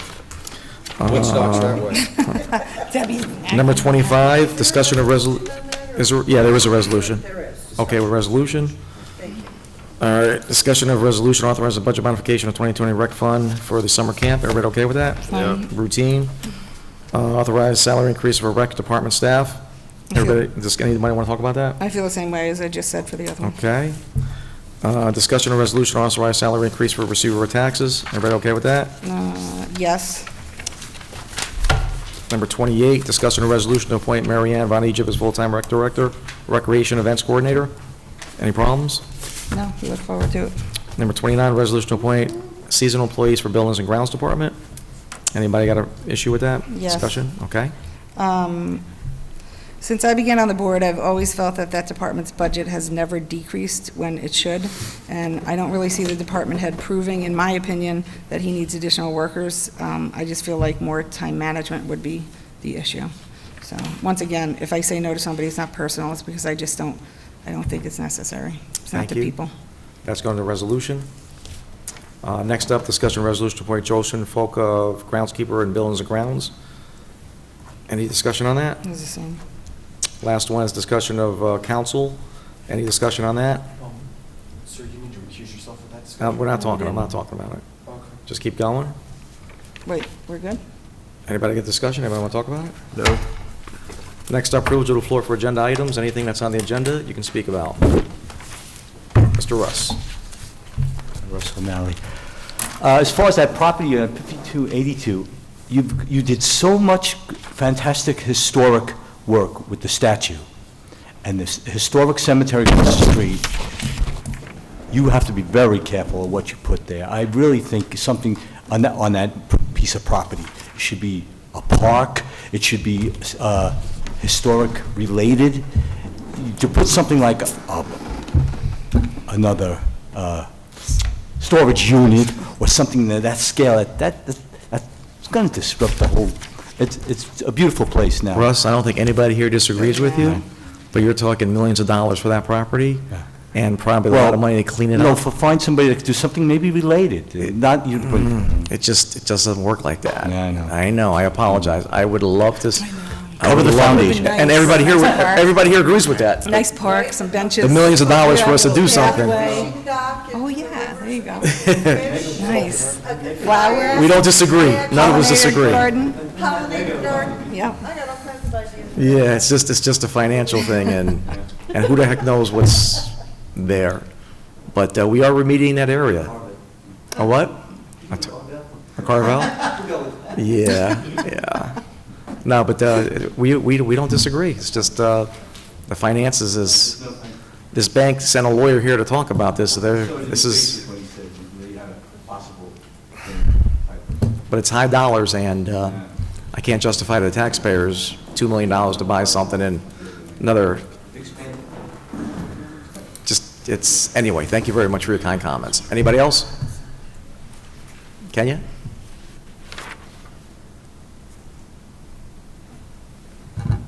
Good evening again. So I just wanted to talk about ID 7954, which is discussion of panhandling and unlawful assemblies. So I happen to be a previous board member, and I spent a lot of hours with the previous attorney, Mr. Nugent, bringing panhandling law forward that was inclusive of the chief. I believe that my issue I presented to the chief when he had a presentation over at the rec center, just asking about the concern and the alarm that the senior citizens had.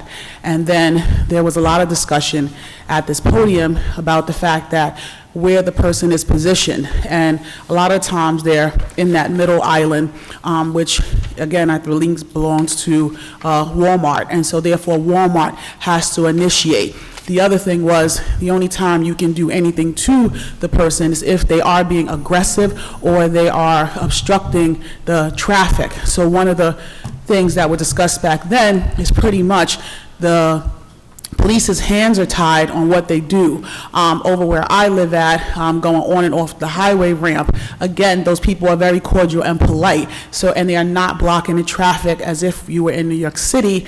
They are actually walking through the Cross Bronx Expressway, causing a problem. So the language was considered, and we also have to be mindful of violating the citizens' civil rights, their ability to free speech.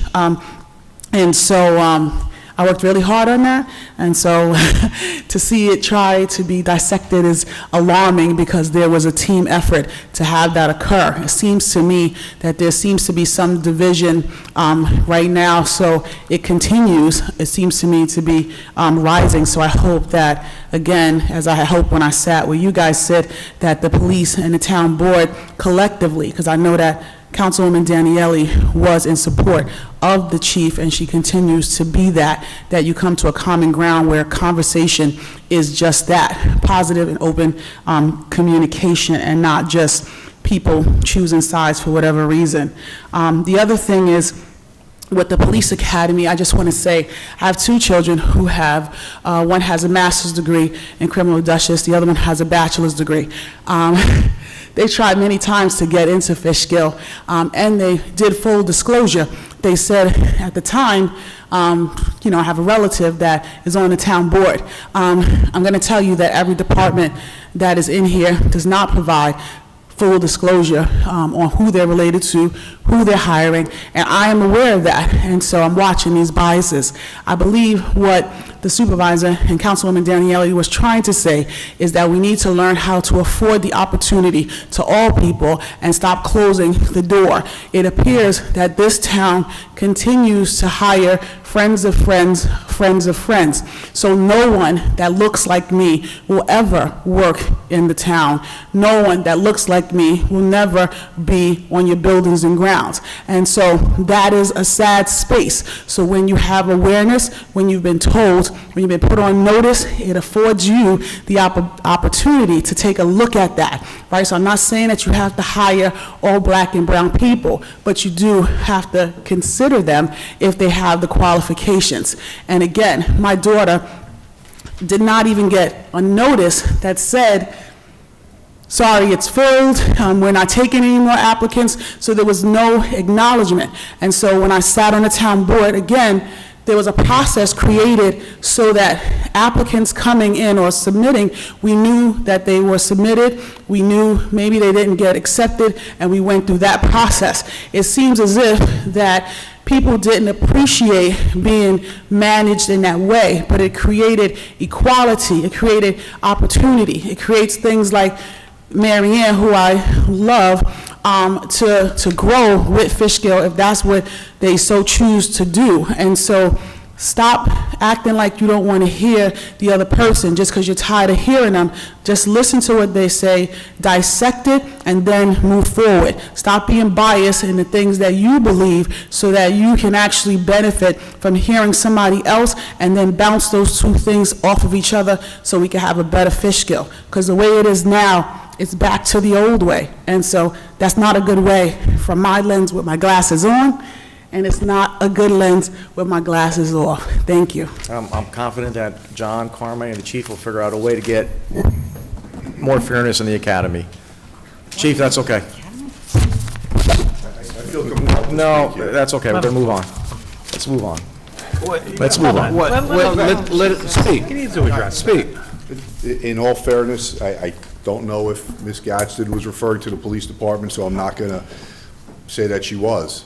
However, our history with the PD in the past has not even to be considered people like Daniel Sicca, except for Brandon Ewing. So the qualifications that were required to be considered for a police officer, you had to have an MPTC certification.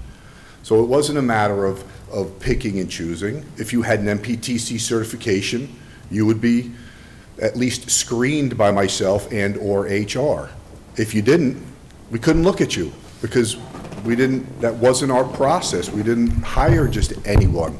We only hired certified police officers. Okay. So just so that understanding, we've hired people of all colors. We're not biased to anyone.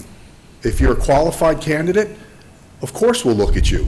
At the end of the day, that's the bottom line. We want qualified candidates to provide the best service to the residents of the town of Fishkill. That's been my stance, and that was my predecessor's stance. So people can think what they want. Again, I'm not speaking for someone else. I can only speak for myself, and that is we look at the people who are qualified as best possible candidate for the town of Fishkill Police Department. Thank you, Chief. And, well, I'm glad that y'all are not stopping me, but I will say, the chief knows that I have a lot of respect for him, and so I sat in that chair and I advocated for him. I agreed with him. I stood with him. So I am not, this is when you start talking about, people of color, and you're not a person of color, people get offended. And so I want you to remove the offense, Chief, if you have that, because that's not what I'm saying. My daughter applied for a job here. She applied for the job at the PD. If she didn't get it, that is okay. However, she should have been notified, because all applicants should be notified that their stuff was received, and then we filled the job. So the process somewhere is failing. Okay, so this has nothing to do with race or him being racist or the PD being racist. This is not about race. This is about process. And so we have to be open to the process, okay? So you should know I respect you. I don't have a problem standing here saying that. And so we need to get that together. all right, we're done with that. We're done, Chief. Come on, Chief. I don't want to be here all day. Okay. All right, where am I, guys? Okay. What? Consent, thank you. Make a motion to accept the consent agenda. Wait, hold on a second. We have a consent? Come on, Louise, there's nothing in there. Wait. Oh, resolutions. Oh, wait. Yeah, we're on Wait. resolutions now. I gotta check my list. Hold on. Okay, I'm good. I'm good. Everybody good with that? Yes. Okay, so I'll make a motion to accept the consent agenda. Can I have a second? Second. Oh, sorry, Brian. Carmine got you. Uh-huh. Carmine? All in favor? Aye. Aye. All right. Carmine's just right. All right. I gotta open the book up now, so just give me a second. Where am I here? Number one. Okay. Results are okay? Yes. I gotta gear up now. After a while, these, I can't see. Yes. Yeah. Big, this is There's big, stuff right here. yes. It's right in front of us. All right, the first one is the number one resolution for modification of the general fund for the customer portal. Now therefore be resolved, the town board of the town of Fishkill hereby amends the 2022 general A fund adoption budget as stated herein. Present that as motion. Can I get a second? Second. Almost got it. She got you, Danielle. All in favor? Aye. All right. Modification to modify the 2022 adopted recreation budget for requested salary increases. Now therefore be resolved, the town board of the town of Fishkill hereby amends the 2022 recreation CR fund adopted budget as stated herein. And present that as a motion. Can I have a second? Second. Brian? All in favor? I abstain on that one. 4-1, 4-0-1 abstention. And that was number 2. 2. Mm-hmm. Let me know when he's caught up. Carmine seconded it. Yes. 4 to 1, Louise abstained. Okay. Resolution to modify the recreation fund adopted for summer camp. Now therefore be resolved, the town board of the town of Fishkill hereby amends the 2022 CR fund adopted by the budget for a total amount of $3,800 is attached. I present that as a motion. Can I have a second? Second. Louise, all in favor? Aye. Resolution authorize salary increase for the receiver of taxes. Now therefore be resolved as follows. Section 1, whereas paragraphs incorporated reference about foot on full. Section 2, the town board hereby authorize salary increase in amount of $5,000 to the tax receiver Catherine Patina effective July 1st. Section 3, the town supervisor authorized to get it done. Section 4, the resolution shall be effective immediately. I present that as a motion. Can I have a second? Second. All in favor? Aye. Resolution authorize salary. Carmine. All right. All right. Resolution authorize salary increase for recreation department staff. Now therefore be resolved by the town board as follows. Section 1, all whereas paragraphs incorporated shall be set forth in full. The town board hereby authorize salary increase for recreation department, effective pay period July 18th. Town supervisor or his designee shall take any action to make it happen. Section 4, this resolution be effective immediately. Present that as a motion. Can I have a second? Second. Okay. I I abstain. That was me. Brian Rye, one abstention, Louise is the abstention? Yeah, that's funny. So what do we increase for recreation? We're up to number 7. What are we going to skip one. 5. I'm at number 6 now. Okay. Yes. Now, therefore, resolution to approve pay increase for police chief's confidential secretary. Now, therefore, be resolved, the town board of the town of Fishkill hereby approves salary increase of $26 for Joyce Montague to be effective immediately. I present that as a motion. Can I have a second? Second. Brian, all in favor? Abstain. I abstain. You abstain? Okay. 4-1. No, it's great. Number 8. I'm sorry, number 8. Number 7, right? Did we do 7? No, 7 is up now. Resolution to appoint seasonal employees for buildings and grounds. Be resolved, the town board as follows. All whereas paragraphs incorporated herein referenced by set forth in full. Section 2, the town board hereby appoints Darren Hernandez in the position of seasonal laborer and Colin Sieber in the position of student worker with a term beginning July 21st, 22, ending no later than January 20th, 2023 at a rate of $15 per hour, subject to approval of Dutchess County Human Resources and a successful completion of pre-employment screening. Section 3, the town supervisor designee shall take any effective action necessary to carry out the provisions of this resolution. Section 4, the resolution shall be effective immediately. Present that as a motion. Can I have a second? Second. I'm a nay. Carmine. So another 4-1 abstention. No, I'm a nay for that one. You're a nay, you're a no? I'm a nay. Okay, she's 4-0, 4-1. Next one up will be resolution to appoint Joseph Flocka as groundskeeper in the building grounds department.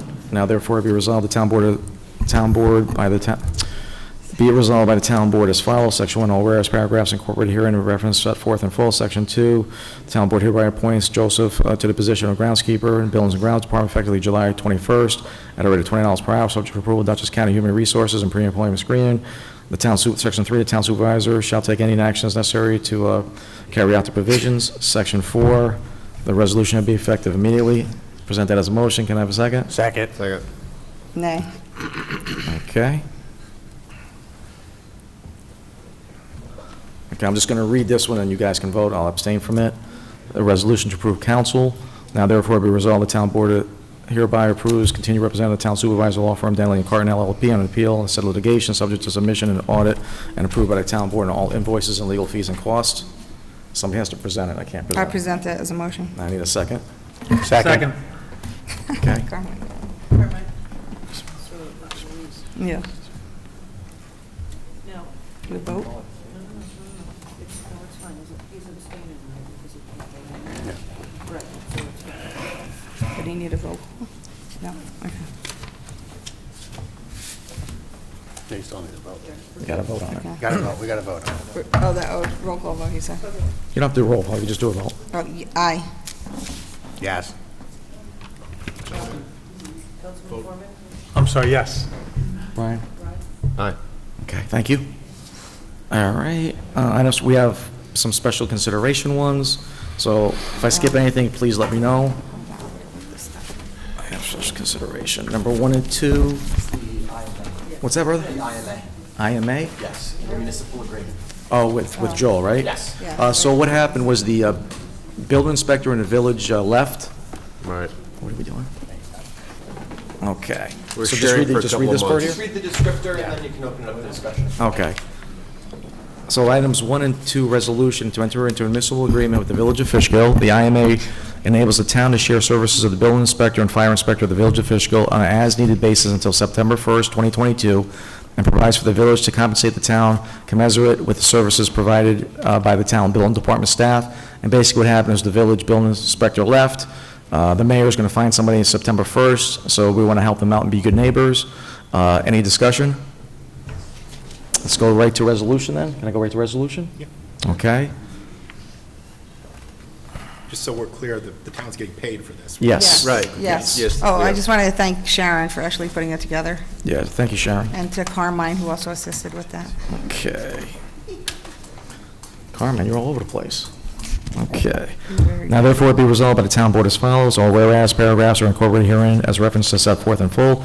The town board hereby approves the intermunicipal agreement with the Village of Fishkill for shared use of building, fire, and code enforcement staff as attached hereto, and further directs the town supervisor to execute and all documents necessary to give full effect to the same, subject to the approval of the town attorney.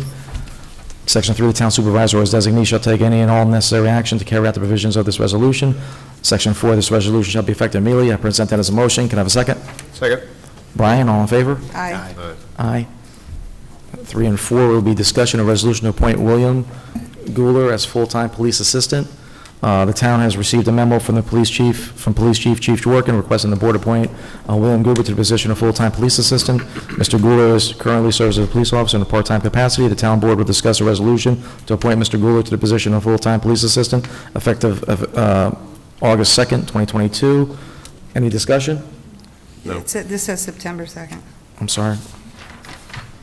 Which says, what Well, is, on the one paper it does. Sorry, that's a typo. What's the date? August 2nd? Resolution, that is the correct date. I typed it wrong. Okay. so the August 2nd is the right one on the resolution? August 2nd is the correct date. Okay, now therefore be resolved, the town board as follows. All whereas paragraphs incorporated herein are references set forth in full. Section 2, the town board hereby appoints William Guler to the position of full-time police assistant effective August 2nd, 2022.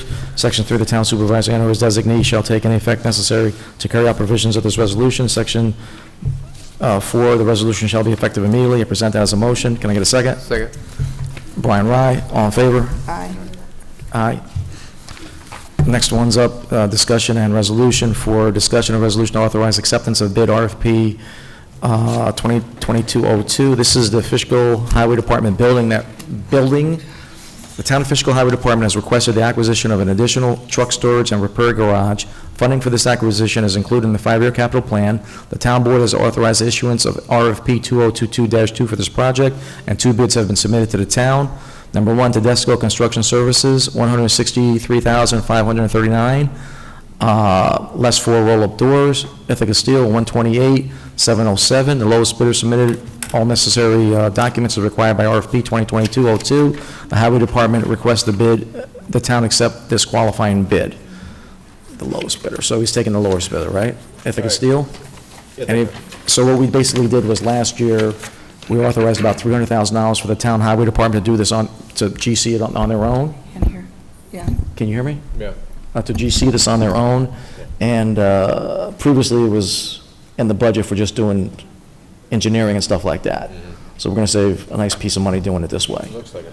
I hope so. But they still have more to do besides this, right? Well, you know, No, just start though. That's we're going to be saving a lot of money by the time this That's good. thing's done. Yep. Everybody okay? We're moving on it? Yes. Oh, yeah. Now therefore be resolved as follows. All whereas paragraphs recorded herein by reference set forth in full. Section 2, the town board of the town of Fishkill hereby accepts the Ithaca Steel bid of $128,707 for the engineering steel building kit for the town highway department as specified in RFP 2022-02. The town supervisor or designee is hereby authorized as directed to take any and all necessary action to carry out the provisions of this resolution. Section 4, this resolution shall be effective immediately. I present that as a motion. Can I have a second? Second. All in favor? Aye. Thank you. Number 7, this is just a this is just, I know, he's on it. Number 7 is all this is a resolution to set a performance bond for a project. I'll read the whole thing.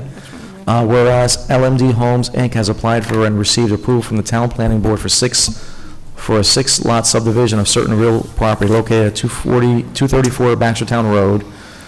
And whereas the planning board's approval resolution required a conditional approval of posting of a performance bond, and whereas the town engineering consultants, H2M, have proposed setting the amount of performance bond at $75,900, now therefore it be resolved as follows, that the town board hereby sets the amount of said performance bond at $75,900.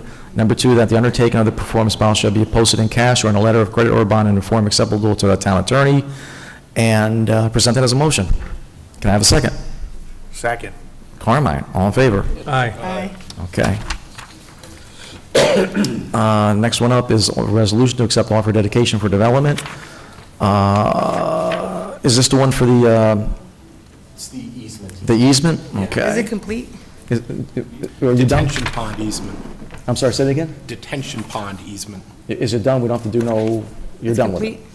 I'm done with what? This right here, I thought you were going to do like a conditional Is type that easement? something else that to be done? Oh, that's something else? No, that's it. This is it? So we're done? We don't have to worry about this in the future? Yeah, I'll be sending in a offer of dedication to be signed by you and then recorded with the county clerk. The Okay. same thing with the easement. Title insurance will come in and go to Becky. Perfect.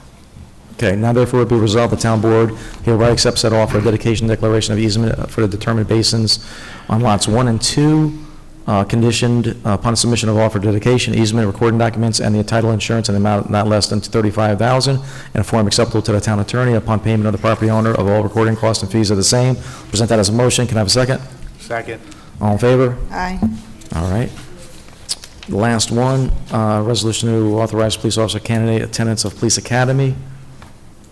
Now therefore be resolved, the town of Fishkill hereby authorizes the expenditure of funds necessary for Mr. Daniel Zika to attend said academy effective commencing on or about August 1st, 2022, with compensation to be provided by Mr. Zika, consistent with Appendix A of the collectively negotiated agreement between the town of Fishkill and the town of Fishkill PBA. I present that as a motion. Can I have a second? Second. Brian Rye. Roll call vote. Excuse me, I'm sorry. Councilmember Rye? Aye. Councilmember Foreman? Yes. Councilmember Istvan? Yes. Councilmember Daniele? Nay. Supervisor Albra? Yes. Okay, that's it for items for self-consideration. We'll do new and old business. Louise, you can go first. Well, I think it's what I said before. I just wanted to put on the agenda, Greg, for the next meeting. I was asked to look Next into meeting? that, which I did, so I can just report on my findings at the next meeting. And then, I don't know if I do it now, but to request to go into executive session for attorney advice afterwards. Okay, Carmine? I'm good. Ryan? We didn't discuss, Did I miss something? excuse me? Did I miss something? Well, it wasn't on the agenda. Okay, thank God. Chief, we need to suspend vendors for the NNO, Oh, okay. What is it? vendors' fees. I'd just like to request that the town board waive the vendor fees. As far as I know, right now, there's only like 2 vendors registered. What day is this event? August 2nd? August 2nd. Can we do a resolution right now? Can you do that, Joe? Sure. Okay, so pass that to Mr. Gaba. This is what we want to do. We want to waive the vendor fees for this. This is the whole, So it would be Hold on a motion to waive vendors' fees. For this event. For the National Night Out event on August 2nd, 2022. Okay, I'll present it as a motion. Can I get a second? Second. Brian, all in favor? Aye. There you go. Thank you. All right. Well, don't go away. Oh, he's got I something it. else for you. Yep, I got it. Yeah, go away. I got you, Louise. Then There's you got- there's you got- there's another piece that we want to discuss on DOT, block the box at 9D in the bridge. Yes. Can you discuss an update on, Discussion. and maybe educate people on what's going on there? Yes. So I had an opportunity to speak with the Highway Department. The superintendent has since then reached out to state DOT. DOT has put it on their list to make some changes to the roadway over there. They're going to put in a block, don't block the box, put up the signage. We're going to ask them to also put in a no U-turn sign on Chaparty Place to deal with the congestion and the problems with people blocking Chaparty Place for ingress and egress. And also, as soon as that's done, we're going to start enforcement down there to try and deal with the problems of that as a result of the congestion of people going north and doing a U-turn going south, and that's become part of the problem with the block the box. So that and the abundance of traffic complaints we've received over the past few years, the PD's recently met with and had conversations with council members Foreman and Rye to request an added traffic officer added to the budget for 2023 to address the issues of traffic complaints. And they'll also be able to assist community policing with the trailers, the speed trailers, the speed signs, and so forth. I think that would be a great thing for us to consider, because we all know traffic is an issue. I think that what the supervisor even discussed, about having someone dedicated for a few hours a week, I think we need to discuss this. 9D is horrible, Route 9. All the people talking tonight about, issues Holly Ridge and Overlook and everything else. I mean, I just think we've got to really take a good look at that. Yeah, I support it. I said it earlier today, but I want that shift staggered. It's got to be like a, whatever you think it is, 3 to 9, 4 to 10. I think you should, don't you get complaints all the time from people? Maybe ask them what the hours are that they see the traffic, people speeding by, for the specific Yeah, people. but who call you. I usually get complaints late at night on 9 and Merritt when they're speeding in that thought that area. was on, Those like, are my Old main Blenheim. ones. And then I get traffic during the business hours on the 9D corridor. Yeah, wherever the specific. And everybody ones are. complains about the village during morning, lunch, Yeah. and rush hour. I'm sure you can make a list. Yeah, yeah. But if we got a dedicated crew, he doesn't have to work every day, 4 to 10. He can work one time, 10 to 4, whatever you think, he's got to be flexible. It's got to be flexible, Yeah. and there's ways that we can help subsidize that salary by changing and I know everybody hates this, changing some of the town ordinances. that. Where we can look and some of the, and this is, the purpose is to try and get the cost of the officer subsidized through the town by having the fees of the citations come back to the town. I understand. We can do that. I support that. Absolutely. Thank you. So if we can make it an offset and we get control in traffic, that'd be a good thing. Thank you. We're town, you're talking town ordinance instead of state. Right. On local roads and I believe county roads also. So we have to Just make not up- state roads. We have to make up our own tickets and stuff like that? We could even do it on state roads, but Yeah, it's that's what really we- jumping through hoops, and it may be more trouble than it's worth, but we can certainly do town, and I think we could do county as well. And that would be no points in someone's license, right? Correct. It's a benefit to them, it's a benefit to the town, where we get the message out. Thank you, Chief. Last guy, Thank you. John. Okay, so a couple things that I have. One is I attended the concert last Thursday at Gearing Park. While I'm not an authority on the physical condition of the parking lot, people, I'm sorry? Nicole? People asked me about two things. One is lined parking spaces, and 2, additional handicap spaces. As I was walking out, there was a young woman in a wheelchair parked at the far end of the parking lot, wheeling herself across the parking lot. So I don't know if we want to look at that going forward, but I don't know if we need to do a redo of the parking lot or just put a coat of blacktop on it. I'll let the professionals take a look at that, but we do need lined parking spaces for sure. And the second item is I'm going to respond to the former member of the town board who made some comments during the first privilege of the floor. I just want to be clear about something on the action that this town board took regarding workers' compensation. We kept the same insurance program. All we did was change brokers. Instead of paying $80,000 a year to an agent in Kingston, we are paying an agent right here in Fishkill. It simply makes good business sense.